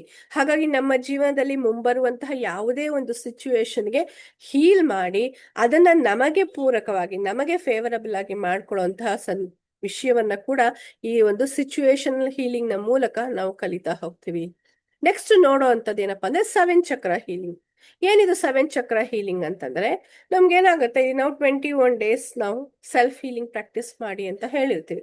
ಆ 21 ಡೇಸ್ ಆದ್ಮೇಲೆ ಅವರು 24 ಪಾರ್ಟ್ಸ್ ಹೀಲಿಂಗ್ ಮುಗಿಸಿದ್ಮೇಲೆ ಕಂಟಿನ್ಯೂಸ್ ಆಗಿ ಅಷ್ಟೊಂದು ಟೈಮ್ ಇರೋದಿಲ್ಲ. ಎಷ್ಟೊಂದು ಜನ ವರ್ಕಿಂಗ್ ಇರ್ತಾರೆ, ಅಥವಾ ಕಂಟಿನ್ಯೂಸ್ ಆಗಿ ಡೈಲಿ ಅಷ್ಟು ಟೈಮ್ ಸ್ಪೆಂಡ್ ಮಾಡಕ್ಕಾಗಲ್ಲ ಅಂದಾಗ ಜಸ್ಟ್ ಒಂದು 10 ನಿಮಿಷದೊಳಗೆ ನಮ್ಮ ಕಂಪ್ಲೀಟ್ ಹೀಲಿಂಗ್ ಅನ್ನ ಮುಗಿಸ್ಕೊಂಡು, 7 ಚಕ್ರ ಹೀಲಿಂಗ್ ಅನ್ನ ಮುಗಿಸ್ಕೊಂಡು, ಅದ್ ಎಂಟೈರ್ ಡೇಗೆ ಬೇಕಾದಂತ ಎನರ್ಜಿಯನ್ನ ನಾವು ರಿಸೀವ್ ಮಾಡ್ಕೊಳ್ಳೋದಕ್ಕೆ ಈ 7 ಚಕ್ರ ಹೀಲಿಂಗ್ ನಮ್ಗೆ ಹೆಲ್ಪ್ ಮಾಡುತ್ತೆ. ಜೊತೆಗೆ ಏನಪ್ಪಾ ಅಂದ್ರೆ ಆರಾ ಕ್ಲೆನ್ಸಿಂಗ್. ಏನಿದು ಆರಾ ಕ್ಲೆನ್ಸಿಂಗ್ ಅಂದ್ರೆ, ಈಗ ನಾವೆಲ್ಲೋ ಹೋಗಿ ಬರ್ತೀವಿ, ಮಕ್ಳನ್ನೆಲ್ಲೋ ಆಚೆ ಕರ್ಕೊಂಡು ಹೋಗಿ ಬಂದ ತಕ್ಷಣ ಹೇಳ್ತೀವಿ, ಮೇಡಮ್ ಯಾಕೋ ತುಂಬಾ ದೃಷ್ಟಿ ಆಗೋಯ್ತು, ಮಗು ತುಂಬಾ ಅಳ್ತಾ ಇದೆ, ಏನಾದ್ರು ಮಾಡಿ. ಅಥವಾ ನಾವೇ ಎಲ್ಲೋ ಆಚೆ ಹೋಗಿ ಬಂದ್ವಿ, ಮೇಡಮ್ ಏನೋ ಒಂಥರ ಆಗ್ತಿದೆ ಅಲ್ಲಿಗೆ ಬಂದ್ಮೇಲೆ, ಅಲ್ಲಿಂದ ಬಂದ್ಮೇಲೆ. ಬಿಕಾಸ್ ಅಂತ ಟೈಮಲ್ಲಿ ನಮ್ಮ ಆರಾ ಅಂದ್ರೆ ನಮ್ಮ ಸುತ್ತ ಇರುವಂತಹ ಎಲೆಕ್ಟ್ರೋ ಮ್ಯಾಗ್ನೆಟಿಕ್ ಫೀಲ್ಡ್ ಇಂಪ್ಯಾಕ್ಟ್ ಆಗಿರುತ್ತೆ. ಹಾಗಾಗಿ ಆ ಆರಾವನ್ನ ಕ್ಲೆನ್ಸ್ ಮಾಡೋದಕ್ಕೆ ಏನಕ್ಕೆ ಮಾಡ್ಬೇಕು ಆರಾ ಕ್ಲೆನ್ಸಿಂಗ್ ಅಂದ್ರೆ, ಯಾವಾಗ ನಮ್ಮ ಆರಾ ಚೆನ್ನಾಗಿರುತ್ತೋ ಆಗ ನಮ್ಮ ಜೀವನದಲ್ಲಿ ನಾವು ಒಳ್ಳೆಯ ವ್ಯಕ್ತಿಗಳನ್ನ ಅಟ್ರಾಕ್ಟ್ ಮಾಡ್ತೀವಿ, ಒಳ್ಳೆಯ ಸನ್ನಿವೇಶಗಳನ್ನ, ಒಳ್ಳೆಯ ಅವಕಾಶಗಳನ್ನ ಅಟ್ರಾಕ್ಟ್ ಮಾಡ್ತಾ ಹೋಗ್ತೀವಿ. ಬದಲಿಗೆ ಯಾವಾಗ ನಮ್ಮ ಆರಾ ವೀಕ್ ಆಗಿರುತ್ತೋ ಅಥವಾ ಡಿಸ್ಟರ್ಬ್ ಆಗಿರುತ್ತೋ ಆಗ ಬೇಡದೇ ಇರುವಂತಹ ಆರೋಗ್ಯ ಸಮಸ್ಯೆಗಳಿರಬಹುದು, ಅಥವಾ ಹಣಕಾಸಿನ ಸಮಸ್ಯೆಗಳಿರ್ಬೋದು, ಅಥವಾ ಸಂಬಂಧಗಳಲ್ಲಿ ಸಮಸ್ಯೆಗಳಿದೆಲ್ಲವನ್ನು ನಾವು ಅಟ್ರಾಕ್ಟ್ ಮಾಡ್ತಾ ಹೋಗ್ತೀವಿ. ಹಾಗಾಗಿ ಯಾವಾಗ್ಲೂ ನಮ್ಮ ಆರಾ ಕ್ಲೆನ್ಸಿಂಗ್ ಆಗಿರ್ಬೋದು, ಕ್ಲೀನ್ ಆಗಿರ್ಬೇಕು, ಜೊತೆಗೆ ಎಕ್ಸ್ಪ್ಯಾಂಡೆಡ್ ಆಗಿರ್ಬೇಕು. ಆ ರೀತಿ ಆರಾವನ್ನ ಕ್ಲೀನ್ ಮಾಡಿ, ಎಕ್ಸ್ಪ್ಯಾಂಡ್ ಮಾಡಿ, ಯಾವಾಗ್ಲೂ ಅದನ್ನ ಸ್ಟ್ರೆಂಥನ್ ಮಾಡಿ ಇಟ್ಕೊಳ್ಳುವಂತಹ ವಿಧಾನ ಹೇಗೆ ಅನ್ನೋದನ್ನ ಕೂಡ ನಾವು ಇಲ್ಲಿ ಕಲಿತಾ ಹೋಗ್ತೀವಿ. ಓಕೆ, ಸೊ ನೆಕ್ಸ್ಟ್ ಇದರಲ್ಲಿ ಇದಲ್ಲದೆ ಇನ್ನೇನ್ ನಿಮಗೆ ಸಿಗುತ್ತೆ ಈ ಕೋರ್ಸ್ ಅಲ್ಲಿ ಅಂತ ನೋಡ್ತು ಅಂದ್ರೆ, ನಾವು ಕ್ಲಾಸ್ ರೆಕಾರ್ಡಿಂಗ್ ಬಂದು ಲೈಫ್ ಟೈಮ್ಗೆ ನಿಮಗೆ ಫ್ರೀ ಆಕ್ಸೆಸ್ ಇರುತ್ತೆ. PDF ನೋಟ್ಸ್ ನಿಮಗೆ ಕನ್ನಡ ಮತ್ತೆ ಇಂಗ್ಲಿಷ್ ಎರಡರಲ್ಲೂ ಸಿಗುತ್ತೆ. ಸೊ ಈ ಕೋರ್ಸ್ ಡ್ಯೂರೇಷನ್ ಬಂದು 15 ಡೇಸ್ ಇರುತ್ತೆ. ರೇಖಿ ಲೆವೆಲ್ 1 ಲೆವೆಲ್ 2 ಎರಡೂ ಸೇರಿಸಿ ನಮಗೆ 2 ವೀಕ್ಸ್ ಇರುತ್ತೆ. 15 ಡೇಸ್ ಕೋರ್ಸ್. ಅದಾದ್ಮೇಲೆ 1 ವಾರ ಪ್ರಾಕ್ಟೀಸ್ ಸೆಷನ್ ಇರುತ್ತೆ. ಯಾಕೆಂದ್ರೆ ಈಗ ಏನಾಗುತ್ತೆ, ಹೊಸ ವಿಷಯ, ಎಷ್ಟೋ ಜನಕ್ಕೆ ಹೊಸ ವಿಷಯ ಆಗಿರುತ್ತೆ. ಆಮೇಲೆ ನಮ್ಮ ಒಂದು ಟೀಚಿಂಗ್ ಮೆಥಡ್ ಬೇರೆ ಕಡೆ ಹೇಳ್ಕೊಡುವಂತಹ ರೇಖಿಗಿಂತ ಕಂಪ್ಲೀಟ್ ಆಗಿ ಡಿಫ್ರೆಂಟ್ ಆಗಿರುತ್ತೆ. ಸುಮಾರು ಜನ ಬೇರೆ ಕಡೆ ಕಲ್ತಿರೋರು, ನಮ್ಮ ಹತ್ರ ಕಲ್ತಿರೋರು ಕೂಡ ಇಲ್ಲಿದ್ದಾರೆ. ಬೇಕಿದ್ರೆ ನೀವು ಡೈರೆಕ್ಟ್ ಆಗಿ ಅವ್ರನ್ನ ಕೇಳ್ಬೋದು. ನಮ್ಮ ಒಂದು ಟೀಚಿಂಗ್ ಮೆಥಡ್ ಕಂಪ್ಲೀಟ್ ಡಿಫ್ರೆಂಟ್ ಆಗಿರುತ್ತೆ. ಓಕೆ, ಸೊ ನಾವು ತುಂಬಾ ಡೀಪ್ ಆಗಿ ಹೋಗ್ತೀವಿ. ಎಷ್ಟೋ ಜನ ಕೇಳ್ತಾರೆ, ಮೇಡಮ್ 3 hours ಅಲ್ಲಿ ಆಗೋಗುತ್ತೆ ರೇಖಿ ಕ್ಲಾಸ್ ಫಸ್ಟ್ ಲೆವೆಲ್, ಏನಕ್ಕೆ ನೀವು ಇಷ್ಟು ದಿನ ಮಾಡ್ತೀರಾ, 2 ದಿನದಲ್ಲಿ ಮುಗಿಯುತ್ತೆ ಅಂದ್ರೆ, ಕಲಿಯೋದು ಮುಖ್ಯ ಅಲ್ಲ, ಆ ಕಲಿತಂತಹ ವಿಚಾರ ನಿಮ್ಗೆ ಎಷ್ಟರ ಮಟ್ಟಿಗೆ ಅರ್ಥ ಆಗಿದೆ, ಎಷ್ಟರ ಮಟ್ಟಿಗೆ ನೀವು ಅದರ ಜೊತೆ ಒಂದು ಬೆಸುಗೆಯನ್ನ ಪಡ್ಕೊಂಡಿದೀರಾ, ಅಥವಾ ಅದ್ರ ಜೊತೆ ಯಾವ ರೀತಿ ನೀವು ಆ ಎನರ್ಜಿ ಜೊತೆ ಯಾವ ರೀತಿ ವರ್ಕ್ ಮಾಡ್ಬೇಕು ಅನ್ನೋದು ನಿಮ್ಗೆ ಅರ್ಥ ಆಗ್ಬೇಕಲ್ವಾ. ಸುಮ್ನೆ ಇವತ್ತೊಂದ್ ಲೆವೆಲ್ ಹೇಳ್ಬಿಟ್ಟು ನಾಳೆ ಒಂದ್ ಲೆವೆಲ್ ಹೇಳ್ಬಿಟ್ಟು ನಿಮ್ಗೆ ಸರ್ಟಿಫಿಕೇಟ್ ಕೊಟ್ಬಿಟ್ಟು ಮುಗ್ದೋಯ್ತು ಅಂತ ಹೇಳ್ಬೋದು ನಾನು. ಆದ್ರೆ ನೀವು ಅದನ್ನ ಎಷ್ಟರ ಮಟ್ಟಿಗೆ ಬಳಸ್ತೀರಾ ಅದು ಗೊತ್ತಾಗಲ್ಲ ಅಲ್ವಾ. ಹಾಗಾಗಿ ನಾವಿಲ್ಲಿ ಪ್ರತಿಯೊಂದು ವಿಚಾರದಲ್ಲೂ ಕೂಡ ಇನ್ ಡೆಪ್ತ್ ಹೋಗ್ತೀವಿ. ಸೊ ಅದಕ್ಕೋಸ್ಕರನೇ 15 ದಿನ ಇರುತ್ತೆ. ಲೆವೆಲ್ 1 ಲೆವೆಲ್ 2ಗೆ 15 ದಿನ ಬೇಕು ನನಗೆ. 12ರಿಂದ 15 ಕ್ಲಾಸ್ ನಮ್ಗೆ. ಬಿಕಾಸ್ ನೀವು ಒಬ್ಬೊಬ್ರ ಹತ್ರನೂ ಪ್ರಾಕ್ಟಿಕಲ್ ಆಗಿ ಹೀಲಿಂಗ್ಸ್ ಮಾಡಿಸ್ತೀನಿ, ಸೆಲ್ಫ್ ಹೀಲಿಂಗ್ ಮಾಡಿಸ್ತೀನಿ, ಹೀಲಿಂಗ್ ಅದರ್ಸ್ ಮಾಡಿಸ್ತೀವಿ, ಜೊತೆಗೆ ವಾಟರ್ ಚಾರ್ಜಿಂಗ್, ರೂಮ್ ಚಾರ್ಜಿಂಗ್ ಎಲ್ಲವೂ ಕೂಡ ಕ್ಲಾಸ್ ಅಲ್ಲಿ ನೀವು ಪ್ರಾಕ್ಟಿಕಲ್ ಆಗಿ ಮಾಡ್ತೀರಾ, ನನ್ನ ಎದುರುಗಡೆನೆ ಮಾಡ್ತೀರಾ. ನಿಮ್ಗೆ 100% ಪರ್ಫೆಕ್ಷನ್ ಬರೋವರೆಗೂ ನಾನು ನೆಕ್ಸ್ಟ್ ಕಾನ್ಸೆಪ್ಟ್ ಹೋಗಲ್ಲ. ಹಾಗಾಗಿ ನನಗೆ 12ರಿಂದ 15 ದಿನ ಬೇಕೇ ಬೇಕು. ಸೊ 2 ವೀಕ್ಸ್ ನನಗೆ ಬೇಕೇ ಬೇಕು, 3 ವೀಕ್ಸ್ ನನಗೆ ಬೇಕೇ ಬೇಕು. ಬಿಕಾಸ್ ಮಂಡೇ ಟು ಫ್ರೈಡೇ ಇರೋದ್ರಿಂದ 3 ವೀಕ್ಸ್ ಆಗುತ್ತೆ. ಇದಾದ್ಮೇಲೆ ನೆಕ್ಸ್ಟ್ 1 ವೀಕ್ ನಿಮ್ಮ ಜೊತೆ ಪ್ರಾಕ್ಟೀಸ್ ಅಲ್ಲಿ ನಾನು ಇರ್ತೀನಿ. ಯಾಕೆ ಅಂದ್ರೆ ಇವಾಗ ಎಷ್ಟೋ ಸಲ ಎಲ್ಲರ ಒಂದು ಲರ್ನಿಂಗ್ ಎಬಿಲಿಟಿ ಒಂದೇ ತರ ಇರೋದಿಲ್ಲ. ಕೆಲವೊಬ್ರು ಬೇಗ ಕಲಿತಾರೆ, ಕೆಲವೊಬ್ರಿಗೆ ನಿಧಾನವಾಗಿ ಕಲಿತಿರ್ತಾರೆ. ಪಾಪ ಅಂತ ಟೈಮಲ್ಲಿ ನಾವು ಅವ್ರಿಗೆ ಸಪೋರ್ಟ್ ಮಾಡ್ಬೇಕಾಗತ್ತೆ. ಏನೋ ಒಂದು ಚೇಂಜ್ ಬೇಕು ಲೈಫ್ ಅಲ್ಲಿ ಅನ್ನೋದಕ್ಕೋಸ್ಕರ ಬಂದಿರ್ತಾರೆ. ಹಾಗಾಗಿ ಅವ್ರಿಗೆ ಸಪೋರ್ಟ್ ಮಾಡ್ಬೇಕಾದ್ದು ನಮ್ಮ ಕರ್ತವ್ಯ. ಹಾಗಾಗಿ ಆ 1 ವೀಕ್ ಅಲ್ಲಿ ಏನಿದೆ ಅಲ್ಲಿ ಆ ಟೈಮಲ್ಲಿ ಕಂಪ್ಲೀಟ್ ಆಗಿ ಏನೇನ್ ಕಲ್ತಿರ್ತೀವಲ್ಲ ಅದೆಲ್ಲವನ್ನ ಪ್ರಾಕ್ಟಿಕಲ್ಸ್ ಏನೇನಿದೆ ಅದನ್ನ ಮತ್ತೆ ನಾವು ರಿಪೀಟ್ ಮಾಡ್ತಾ ಹೋಗ್ತೀವಿ, ಪ್ರಾಕ್ಟೀಸ್ ಮಾಡ್ತಾ ಹೋಗ್ತೀವಿ ಕ್ಲಾಸ್ ಅಲ್ಲಿ. ಇದರ ಜೊತೆಗೆ ನಿಮಗೆ 2 ಸಲ ಈ ಕೋರ್ಸ್ ಅನ್ನ ಅಂದ್ರೆ ರೇಖಿ ಲೆವೆಲ್ 1 ಲೆವೆಲ್ 2 ಅನ್ನ ನಾನು ಯಾವಾಗ್ಲೇ ಕ್ಲಾಸ್ ಮಾಡಿದ್ರು 2 ಸಲ ನೀವು ಫ್ರೀ ಆಫ್ ಕಾಸ್ಟ್ ನೀವು ರಿಪಿಟೇಷನ್ ಅನ್ನ ತಗೋಬಹುದು. ಇವನ್ ಅಟ್ಯೂನ್ಮೆಂಟು ಸಿಗುತ್ತೆ. ಎಲ್ಲವೂ ಕೂಡ ಸೇಮ್ ನಿಮ್ಗೆ ಹೆಂಗೆ ಲೆವೆಲ್ 1 ಲೆವೆಲ್ 2 ಫಸ್ಟ್ ಕ್ಲಾಸ್ ಇಂದ ಹೇಗೆ ಅಟೆಂಡ್ ಮಾಡಿದ್ರೋ ಅದೇ ರೀತಿ 2 ಸಲ ರಿಪಿಟೇಷನ್ ಕೂಡ ನಿಮಗೆ ಇರುತ್ತೆ. ಇದರ ಜೊತೆಗೆ ನಿಮ್ಗೆ ಕೋರ್ಸ್ ಕಂಪ್ಲೀಷನ್ ಸರ್ಟಿಫಿಕೇಟ್ ಕೂಡ ಸಿಗುತ್ತೆ. ಕ್ಲಿಯರಾ? ಸೊ ಈ ಕೋರ್ಸ್ ಯಾವಾಗ ಸ್ಟಾರ್ಟ್ ಆಗ್ತಿದೆ ಅಂತ ನೋಡ್ತಂದ್ರೆ 29th, ಬಿಕಾಸ್ ಅವತ್ತು ಗುರುಪೂರ್ಣಮಿ ಇರೋದ್ರಿಂದ ಅವತ್ತೊಂದ್ ದಿನ ಸ್ಟಾರ್ಟ್ ಮಾಡೋಣ ಅಂತ ಇಂಟ್ಯೂಷನ್ ಬಂದಿರೋದ್ರಿಂದ ಅವತ್ತು ಸ್ಟಾರ್ಟ್ ಮಾಡ್ತಾ ಇದೀವಿ. ಸೊ ಮಾರ್ನಿಂಗ್ 11:30 1 ಬ್ಯಾಚ್ ಇರುತ್ತೆ. ಬಿಕಾಸ್ ಕೆಲವೊಬ್ರು ಹೌಸ್ ವೈಫ್ಸ್ ಇರ್ತಾರೆ, ಅವ್ರು ಮಾರ್ನಿಂಗ್ ಬ್ಯಾಚ್ ಕೇಳ್ತಾರೆ, ಮೇಡಮ್ ಬೆಳಗ್ಗೆ ಇದ್ರೆ ಹೇಳಿ ಅಂತ. ಅದಕ್ಕೋಸ್ಕರ ಮಾರ್ನಿಂಗ್ ಬ್ಯಾಚ್. ಮತ್ತೆ ಈವ್ನಿಂಗ್ ಕೆಲವೊಬ್ರು ಆಫೀಸ್ಗೆ ಹೋಗೋರು ಅಥವಾ ಬೇರೆಯವರಿಗೆ 6:30 ಈವ್ನಿಂಗ್ ಬ್ಯಾಚ್ ಇರುತ್ತೆ. ಬಟ್ ಇಲ್ಲೂ ಅಷ್ಟೇ ಮಾರ್ನಿಂಗ್ ಅಟೆಂಡ್ ಮಾಡಿದವ್ರು ಮಾರ್ನಿಂಗೇ ಅಟೆಂಡ್ ಮಾಡಬೇಕು ಅಥವಾ ಈವ್ನಿಂಗ್ ಅಟೆಂಡ್ ಮಾಡಿದವ್ರು ಈವ್ನಿಂಗೇ ಅಟೆಂಡ್ ಮಾಡಬೇಕು ಅಂತ ಯಾವ ರೆಸ್ಟ್ರಿಕ್ಷನ್ ಇಲ್ಲ. ಮಾರ್ನಿಂಗ್ ಅಟೆಂಡ್ ಮಾಡಕ್ಕಾದವ್ರ ದಿನ ಮಾರ್ನಿಂಗ್ ಅಟೆಂಡ್ ಮಾಡಿ, ಈವ್ನಿಂಗ್ ಅಟೆಂಡ್ ಮಾಡಕ್ ದಿನ ಈವ್ನಿಂಗ್ ಅಟೆಂಡ್ ಮಾಡಿ, ನೋ ಪ್ರಾಬ್ಲಮ್. ಅಥವಾ ಮೇಡಮ್ ನನಗೆ ಅಷ್ಟು ಬೇಗ ಅರ್ಥ ಆಗಲ್ಲ, ನಾನು 2 ಬ್ಯಾಚ್ ನಾನು ಅಟೆಂಡ್ ಮಾಡ್ತೀನಿ, ಎಸ್ ಧಾರಾಳವಾಗಿ. ಬಿಕಾಸ್ ಒಂದೇ ಗ್ರೂಪ್ ಇರುತ್ತೆ, ಮಾರ್ನಿಂಗ್ ಬ್ಯಾಚ್ದು ಈವ್ನಿಂಗ್ ಬ್ಯಾಚ್ದು 2 ಒಂದೇ ಗ್ರೂಪ್ ಇರುತ್ತೆ. ಮಾರ್ನಿಂಗ್ದು ಲಿಂಕ್ ಶೇರ್ ಆಗಿರುತ್ತೆ, ಈವ್ನಿಂಗ್ದು ಲಿಂಕ್ ಶೇರ್ ಆಗಿರುತ್ತೆ. ನೀವು ಒಂದೇ ದಿನ 2 ಸಲ ರಿಪೀಟ್ ಮಾಡಿದ್ರು ನೋ ಪ್ರಾಬ್ಲಮ್. ಓಕೆನಾ? ಸೊ ಇದು ನಮ್ಗೆ 29th ಇಂದ ಸ್ಟಾರ್ಟ್ ಆಗುತ್ತೆ. ಡೈಲಿ 1 hour ಇರುತ್ತೆ class. Okay, Monday to Friday. Okay, so ಈ ಒಂದು ಅದ್ಭುತವಾದಂತಹ ಕೋರ್ಸ್ ಅನ್ನ ನಾನು ನಿಮ್ಗೆ ಸಿಂಪಲ್ ಆಗಿ 1 ದಿನದ ಹಾಸ್ಪಿಟಲ್ ಬಿಲ್ ಅಥವಾ 1 ದಿನದ ಹೋಟೆಲ್ ಬಿಲ್ಗೂ ಕಡಿಮೆ ಕೊಡ್ತೀನಿ. ಓಕೆನಾ? ಬಿಕಾಸ್ 1 ಸಲ ನಮ್ಗೆ ಏನಾದ್ರೂ ಆರೋಗ್ಯ ಸಮಸ್ಯೆ ಬಂತು ಅಂದ್ರೆ ಇವತ್ತಿನ ದಿನ ಎಲ್ಲ ಟೆಸ್ಟ್ಗಳನ್ನ ಮಾಡಿಸಿ ಮ್ಯಾಕ್ಸಿಮಮ್ ನಮ್ಮ ಹತ್ರ ಎಷ್ಟು ತಗೊಳಕ್ಕಾಗತ್ತೋ ಅಷ್ಟು ತಗೊಂಡೆ ಹಾಸ್ಪಿಟಲ್ ಅವ್ರು ನಮ್ಮನ್ನ ಆಚೆ ಕಳ್ಸಿ. ಕರೆಕ್ಟ್ ಅಲ್ವಾ? ಅದೇ ರೀತಿ ನಾವು ಹೋಟ್ಲಿಗೆ ಹೋಗ್ತೀವಿ ಅಂದ್ರೆ 4 ಜನ ಹೋಗ್ತೀವಿ ಅಂದ್ರೆ ಮಿನಿಮಮ್ 8,000 ರಿಂದ 10,000 ರೂಪಾಯಿ ನಾವು ದುಡ್ಡನ್ನ ತಗೊಂಡ್ ಹೋಗ್ಬಿಟ್ಟೆ ಊಟ ಮಾಡ್ಕೊಂಡ್ ಬರ್ಬೇಕು. ಕರೆಕ್ಟ್ ಅಲ್ವಾ? ಸೊ ಇದೆಲ್ಲ 1 ದಿನದ ವಿಷಯ. ಆದ್ರೆ ನಾವಿಲ್ಲಿ ಕಲಿತಾ ಇರೋದು ನಮ್ಮ ಲೈಫ್ ಟೈಮ್ಗೆ. ಬರೀ ನಮಗ್ ಮಾತ್ರ ಅಲ್ಲ, ನಮ್ಮ ಫ್ಯಾಮಿಲಿಗೆ ಮತ್ತೆ ನಮ್ಮ ಸುತ್ತ ಇರೋರು ಎಲ್ಲರಿಗೂ ಕೂಡ ಸಹಾಯ ಮಾಡೋದಕ್ಕೆ ಅಂತ ನಾವು ಇಲ್ಲಿ ಕಲಿತಾ ಹೋಗ್ತೀವಿ. ಹಾಗಾಗಿ ಈ ಒಂದು ಕೋರ್ಸ್ ಆಕ್ಚುಲಿ ಲೆವೆಲ್ 1 ತಗೊಂತು ಅಂದ್ರೆ 3,500 ರೂಪಾಯಿ ಲೆವೆಲ್ 1 ಫೀಸ್ ಇರೋದು. ಲೆವೆಲ್ 2ದು 6,000 ಇದೆ. ಟೋಟಲ್ ಸೇರಿಸ್ತು ಅಂದ್ರೆ 9,500 ರೂಪಾಯಿ ಆಗುತ್ತೆ. ಆದ್ರೆ ಎಲ್ಲರಿಗೂ ಇದು ಸಿಗಬೇಕು, ಪ್ರತಿಯೊಬ್ರು ಕೂಡ ಈ ವಿದ್ಯೆಯನ್ನ ಕಲಿಬೇಕು ಅನ್ನೋ ಒಂದು ಉದ್ದೇಶದಿಂದ ಕೇವಲ 4,999 ರೂಪಾಯಿಗೆ ನಾವು ಈ ಕೋರ್ಸ್ ಅನ್ನ ಪ್ರತಿಯೊಬ್ರು ಕೂಡ ಕೊಡ್ತಾ ಇದೀವಿ. ಇದ್ರ ಜೊತೆಗೆ ನಿಮ್ಗೆ ಬೋನಸ್ ಕೂಡ ಇದೆ. ಎಸ್, ತೋರಿಸ್ತೀನಿ. ಸೊ ಇಲ್ಲಿ ಏನ್ ಬೋನಸ್ ಅಂದ್ರೆ 21 ದಿನಗಳ ಅಬಂಡೆನ್ಸ್ ಅಫರ್ಮೇಶನ್. ಸೊ ಇದು ವಾಟ್ಸಪ್ ಗ್ರೂಪ್ ಆಗಿರುತ್ತೆ. ಎವ್ರಿ ಡೇ ನಿಮಗೆ ಅವತ್ತಿನ ದಿನದ ಅಫರ್ಮೇಶನ್ ಬರುತ್ತೆ. ಮೇನ್ ಆಗಿ ನಾವು ಇಲ್ಲಿ ಫೋಕಸ್ ಮಾಡುವಂತದ್ದು ಮನಿ ಮೇಲೆ. ಬಿಕಾಸ್ ಪ್ರತಿಯೊಬ್ಬರಿಗೂ ಕೂಡ ಇವತ್ತಿನ ದಿನದಲ್ಲಿ ಅತಿ ಮುಖ್ಯವಾಗಿರುವಂತಹ ವಿಚಾರ ಏನಂದ್ರೆ ಹಣಕಾಸಿನ ಸಮಸ್ಯೆ. ನನಗೆ ಬರೋ ಮ್ಯಾಕ್ಸಿಮಮ್ ಕೇಸಲ್ಲಿ ಅದು ಫೈನಾನ್ಷಿಯಲ್ ಪ್ರಾಬ್ಲಮ್ಸ್ ಇರೋದ್ರಿಂದ ಅದನ್ನ ನಾನು ಫೋಕಸ್ ಮಾಡಿದ್ದೀನಿ ಇಲ್ಲಿ. ಸೊ 21 ದಿನಗಳ ಕಾಲ ನಮ್ಗೆ ಮನಿ ಅಟ್ರಾಕ್ಷನ್ಗೆ, ಪ್ರಾಸ್ಪರಿಟಿ, ಅಬಂಡೆನ್ಸ್ಗೆ ಬೇಕಾದಂತಹ ಪವರ್ಫುಲ್ ಆದಂತಹ ಡೇ ವೈಸ್ ಪ್ರತಿದಿನ ನಿಮ್ಗೆ ಅಫರ್ಮೇಶನ್ ಸಿಗುತ್ತೆ. ಅದನ್ನ ಯಾವ ರೀತಿ ಯೂಸ್ ಮಾಡ್ಬೇಕು, ಅದನ್ನ ಹೆಂಗೆ ನಾವು ಬರಿಬೇಕು, ಅಫರ್ಮೇಶನ್ ನ ಬರೆಯೋದಕ್ಕೆ ಕೂಡ ಅದರದೇ ಆದಂತಹ ಮೆಥಡ್ಸ್ ಇದೆ. ಅದೆಲ್ಲವನ್ನ ನಾನು ನಿಮ್ಗೆ ವಾಟ್ಸಪ್ ಗ್ರೂಪ್ ಮೂಲಕ ನಿಮ್ಗೆ ಕೊಡ್ತಾ ಹೋಗ್ತೀನಿ. ಇದ್ರ ವರ್ತ್ ಬಂದು 5,100 ರೂಪಾಯಿ. ಇದು ನಿಮ್ಗೆ ಕಂಪ್ಲೀಟ್ ಆಗಿ ಫ್ರೀ ಸಿಗುತ್ತೆ. ಜೊತೆಗೆ ಎರಡನೇ ಬೋನಸ್ ಏನಪ್ಪಾ ಅಂದ್ರೆ ಪ್ರತಿಯೊಬ್ಬರಿಗೂ ಅವ್ರದೇ ಆದಂತಹ ಸಮಸ್ಯೆಗಳಿದೆ. ಎಷ್ಟೋ ಜನಕ್ಕೆ ಆರೋಗ್ಯ ಸಮಸ್ಯೆ ಇದೆ, ಯಾರೋ ಒಬ್ರಿಗೆ ಮನೆ ತಗೊಳ್ಬೇಕು ಅಂತ ಇರುತ್ತೆ, ಮಕ್ಳಿಗೆ ವಿದ್ಯೆ ಬೇಕು ಅಂತ ಇರುತ್ತೆ. ಈ ರೀತಿ ಒಬ್ಬೊಬ್ರದ್ದು ರಿಕ್ವೈರ್ಮೆಂಟ್ ಬೇರೆ ಇರುತ್ತೆ. ಹಾಗಾಗಿ ಪ್ರತಿಯೊಬ್ಬರ ಅವರವರ ರಿಕ್ವೈರ್ಮೆಂಟ್ಸ್ಗೆ ಅನುಗುಣವಾಗಿ ನಿಮಗೆ ಪರ್ಸನಲೈಸ್ಡ್ ಆಗಿರುವಂತಹ ಮಂತ್ರವನ್ನ ಕೂಡ ನಾನು ನಿಮ್ಗೆ ಕೊಡ್ತೀನಿ ನಿಮ್ಮ ಲೈಫ್ ಇಶ್ಯೂಗೆ. ಅದು ನಿಮ್ಗೆ ದೀಕ್ಷೆಯ ರೂಪದಲ್ಲೇ ಬರುತ್ತೆ. ಬಿಕಾಸ್ ದೀಕ್ಷೆ ಮತ್ತೆ ಮಂತ್ರ ಎಲ್ಲ ಸೇರಿ ಅದು 2,100 ರೂಪಾಯಿ ಆಗೋದ್ರಿಂದ ಅದನ್ನು ಕೂಡ ಅಬ್ಸಲ್ಯೂಟ್ಲಿ ಫ್ರೀ ಆಗಿ ನಾನು ನಿಮ್ಗೆ ಕೊಡ್ತಾ ಇದ್ದೀನಿ. ಓಕೆ, ಸೊ ಈ ಒಂದು ಕಂಪ್ಲೀಟ್ ಕೋರ್ಸು ಬೋನಸ್ಸು ಎಲ್ಲ ಸೇರಿಸಿದ್ರೆ ನಿಮ್ಗೆ 16,700 ರೂಪಾಯಿ ಆಗುವಂತ ಕೋರ್ಸ್ ಅನ್ನ ಕಂಪ್ಲೀಟ್ ಒಂದು ಪ್ಯಾಕೇಜ್ ತರ 4,999 ರೂಪಾಯಿಗೆ ನಾವು ಇಂಟ್ರೊಡ್ಯೂಸ್ ಮಾಡ್ತಾ ಇದೀವಿ. ಇದರ ಜೊತೆಗೆ ಇನ್ನು ನೆಕ್ಸ್ಟ್ 24 hours ಅಲ್ಲಿ ಬಿಕಾಸ್ ನಾಳಿದ್ದೇ ಕೋರ್ಸ್ ಸ್ಟಾರ್ಟ್ ಆಗ್ತಾ ಇರೋದ್ರಿಂದ 29th ಸ್ಟಾರ್ಟ್ ಆಗ್ತಾ ಇರೋದ್ರಿಂದ ನಾಳೆ ಸಂಜೆ 8 ಗಂಟೆಯ ಒಳಗೆ ಯಾರು ರಿಜಿಸ್ಟರ್ ಮಾಡ್ಕೊಳ್ತಾರೋ ಅವರಿಗೆ ನಿಮ್ಮ ಒಂದು ಡೇಟ್ ಆಫ್ ಬರ್ತ್ಗೆ ಅನುಗುಣವಾಗಿ, ನಿಮ್ಮ ಒಂದು ನೇಮು, ಡೇಟ್ ಆಫ್ ಬರ್ತ್ ಇವುಗಳ ಅನುಗುಣವಾಗಿ ನಿಮ್ಮದೇ ಆದಂತಹ ಮನಿ ಯಂತ್ರವನ್ನ ನಾನೇ ಪ್ರಿಪೇರ್ ಮಾಡಿ ಎನರ್ಜೈಸ್ ಮಾಡ್ಕೊಡ್ತಾ ಇದ್ದೀನಿ.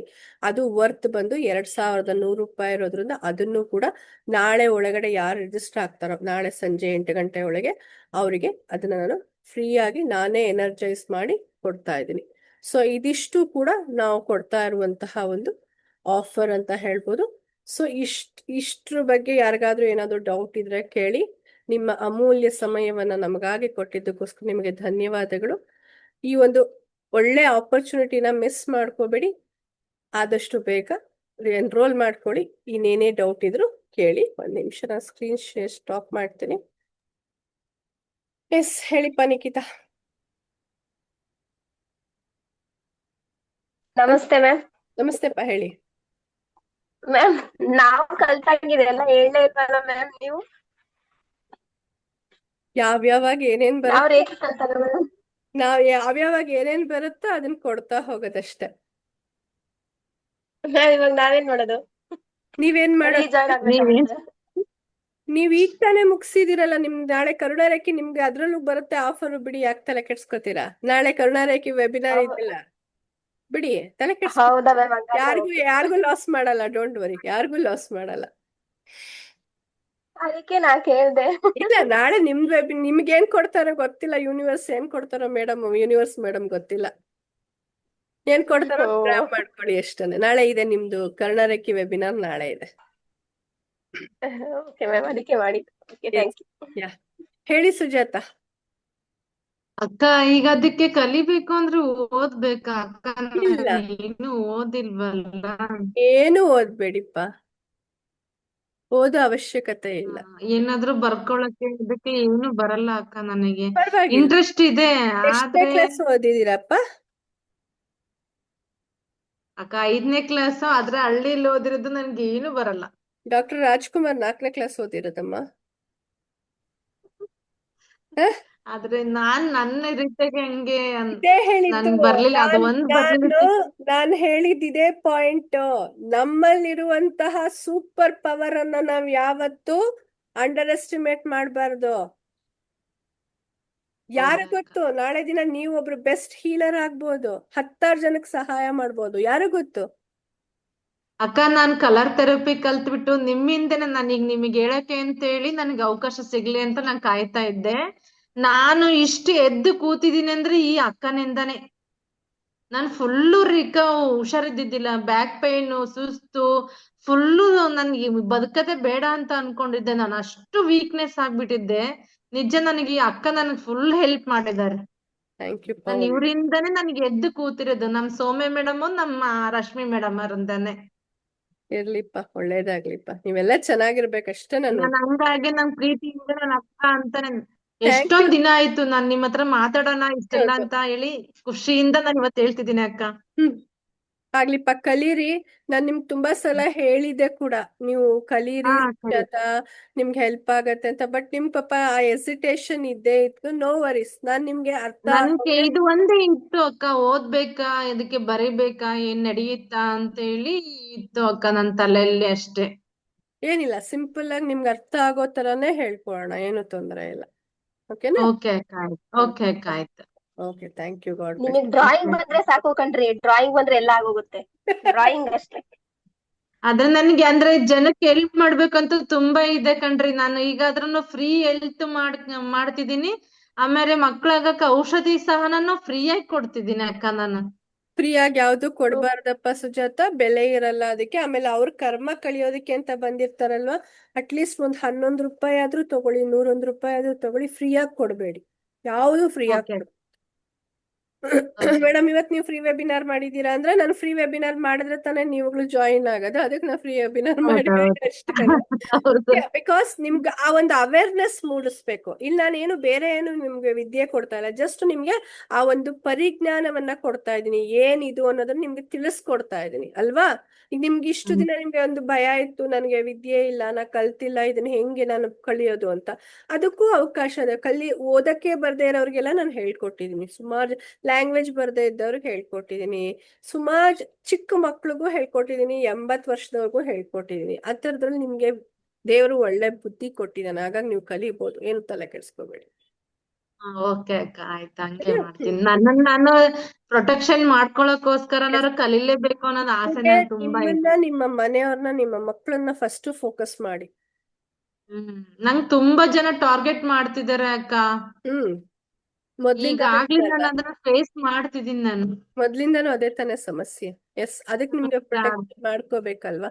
ಏನಾಗುತ್ತೆ ಅಂದ್ರೆ, ಆರಾ ಎನ್ಹಾನ್ಸ್ ಆಗ್ತಾ ಆಗ್ತಾ, ನಮ್ಮ ಆರಾ ಚಕ್ರ ಎಲ್ಲ ಕ್ಲೀನ್ ಆಗ್ತಾ ಆಗ್ತಾ, ಆ ರೀತಿ ನಮಗ್ ತೊಂದರೆ ಕೊಡೋ ಜನಗಳು ಅವ್ರ ಪಾಡ್ಕ ಅವ್ರು ದೂರ ಹೊರ್ಟೋಗ್ಬಿಡ್ತಾರೆ. ಅವ್ರಿಗೂ ಏನು ತೊಂದರೆ ಆಗಲ್ಲ, ನಮಗೂ ಏನು ತೊಂದರೆ ಆಗಲ್ಲ. ಅವ್ರ ಪಾಡ್ಕ ಅವ್ರು ಇರ್ತಾರೆ, ನಮ್ ಪಾಡ್ಕ ನಾವ್ ಇರ್ತೀವಿ. ನನಗೆ ಅದೇ ಬೇಕಾಗಿರೋದಕ್ಕ, ನಿಮ್ಮಿಂದ ಅದು ಒಂದ್ ಸಹಾಯ ಸಿಕ್ಬಿಟ್ರೆ ನಿಜ. ನಾನು ಇಷ್ಟ ಎದ್ದಿದ್ದೀನಿ, ಆದ್ರೆ ನಿಮ್ ಹೆಸರು ಎಲ್ಲಾ ಕಡೆಗೆ ನಾನು ಹೇಳ್ಕೊಂತಿದ್ದೀನಿ. ಇನ್ನು ಸ್ವಲ್ಪ ಬೇಕು, ನಾನು ಕಲ್ತ್ಕೋಬೇಕು ಅಷ್ಟೇ. ಕಲಿತೀರಾ, ಒಳ್ಳೇದಾಗತ್ತೆ. ಧೈರ್ಯವಾಗಿ ಜಾಯಿನ್ ಆಗಿ, ಧೈರ್ಯವಾಗಿ ಜೈ ಅಂತ ಜಾಯಿನ್ ಆಗ್ಬಿಡಿ. ಮುಂದಕ್ಕೆ ನಾನು ನೋಡ್ಕೊಳ್ತೀನಿ. ಆಯ್ತಕ್ಕ, ಆಯ್ತು. ನೀವ್ ಇಷ್ಟು ಭರವಸೆ ಕೊಟ್ಟಿದ್ಮೇಲೆ ನಾನ್ ಜಾಯಿನ್ ಆಗ್ತೀನಿ ಅಕ್ಕ. ಆಗ್ಲಿ. ಎಸ್, ಬೇರೆ ಯಾರಿಗಾದ್ರೂ ಏನಾದ್ರು ಡೌಟ್ ಇದೆಯಾ?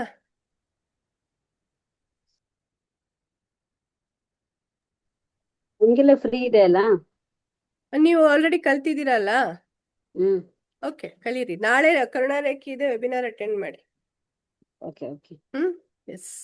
ಸೊ ರಿಪೀಟ್ ಯಾರೋ ಈಗ ರೀಸೆಂಟ್ ಬ್ಯಾಚ್ ಅವ್ರು ಯಾರಾದ್ರೂ ರಿಪೀಟ್ ಮಾಡ್ಬೇಕು ಅಂದ್ರೆ ರಿಪೀಟ್ ಮಾಡ್ಬೋದು. ಬಟ್ ಅವ್ರಿಗೆ ಆಲ್ರೆಡಿ ಈಗ ನಾಳೆಯಿಂದ ಟಾಸ್ಕ್ ಶುರು ಆಗುತ್ತೆ, ಹಾಗಾಗಿ ಅವ್ರಿಗೆ ಕಷ್ಟ ಪಾಪ. ಕರುಣಾರೇಖೆ ಸ್ಟಾರ್ಟ್ ಮಾಡ್ಬೇಕು, ಅವ್ರಿಗೆ ಪೆಂಡಿಂಗ್ ಇದೆ ಅದಕ್ಕೋಸ್ಕರ. ಎಸ್, ಕರುಣಾರೇಖೆ. ಎಸ್, ಜಯಸಿಂಹ ಅವ್ರೆ, ನಿಮ್ಗೆ ಟೈಮ್ ಇದ್ರೆ ರೇಖಿನೂ ಜಾಯಿನ್ ಮಾಡಿ, ಕರುಣಾರೇಖೆನೂ ಜಾಯಿನ್ ಆಗಿ. Okay ma'am, thank you. ನಾನು ಬೆಳಿಗ್ಗೆ 11:30 12:30 ಒಂದು ಬ್ಯಾಚ್ ಇದೆ. ಸಂಜೆ 6:30 7:30 ಬ್ಯಾಚ್ ಇದೆ. ಯಾವ ಬ್ಯಾಚಿಗೆ ಆಗುತ್ತೋ ಆ ಬ್ಯಾಚ್ ಕೂತ್ಕೊಳ್ಳಿ, ತೊಂದರೆ ಇಲ್ಲ. ಓಕೆ ಅಕ್ಕ, ಆಯ್ತು. ಬೇರೆ ಯಾವ್ದು ಇಲ್ಲ ಅಲ್ಲ ಮೇಡಮ್? ಒಂಚೂರು ಎಕ್ಸಿಟ್ ಆಗ್ಲಾ? ಒಂಚೂರು ಕೆಲಸ ಇದೆ, ಅದಕ್ಕೆ ಯಾರೋ ಬಂದಿದ್ದಾರೆ. Okay, thank you. Thank you ma'am. Yeah, welcome. So ಇನ್ಯಾಕಾದ್ರೂ ಏನಾದ್ರು ಡೌಟ್ ಇದ್ರೆ ಕೇಳ್ಬೋದು, ಇಲ್ಲಾದ್ರೆ ನಾವು ವೈಂಡ್ ಅಪ್ ಆಗೋಣ. ಓಕೆ, ಸೊ ಡೀಟೇಲ್ಸ್ ನಾನು ಪೇಮೆಂಟ್ ಡೀಟೇಲ್ಸ್ ಎಲ್ಲ ಗ್ರೂಪಲ್ಲಿ ಇನ್ನೊಂದ್ಸಲ ಹಾಕ್ತೀನಿ. ಸುಜಾತ, ನೀವು ನನಗೆ ಪರ್ಸನಲ್ ಆಗಿ ಮೆಸೇಜ್ ಮಾಡಿ. ಓಕೆ ಅಕ್ಕ, ಆಯ್ತಕ್ಕ, ಥ್ಯಾಂಕ್ ಯು. Thank you. ಇವತ್ತೆಲ್ಲ ತಿಳಿಸ್ಕೊಟ್ಟಿದ್ದಕ್ಕೆ ತುಂಬಾ ಖುಷಿ ಆಯ್ತು. ನಿಮ್ ಮುಖ ನೋಡೋದಕ್ಕಿಂತ ಇನ್ನೂ ಖುಷಿ ಆಯ್ತು. ಒಳ್ಳೇದಾಗ್ಲಿಪ್ಪ. Thank you so much. Okay, okay ಅಕ್ಕ, ಥ್ಯಾಂಕ್ ಯು ಸೋ ಮಚ್. ನಮಸ್ತೆ, ಎಲ್ಲರಿಗೂ ಒಳ್ಳೇದಾಗ್ಲಿ. ಓಕೆ.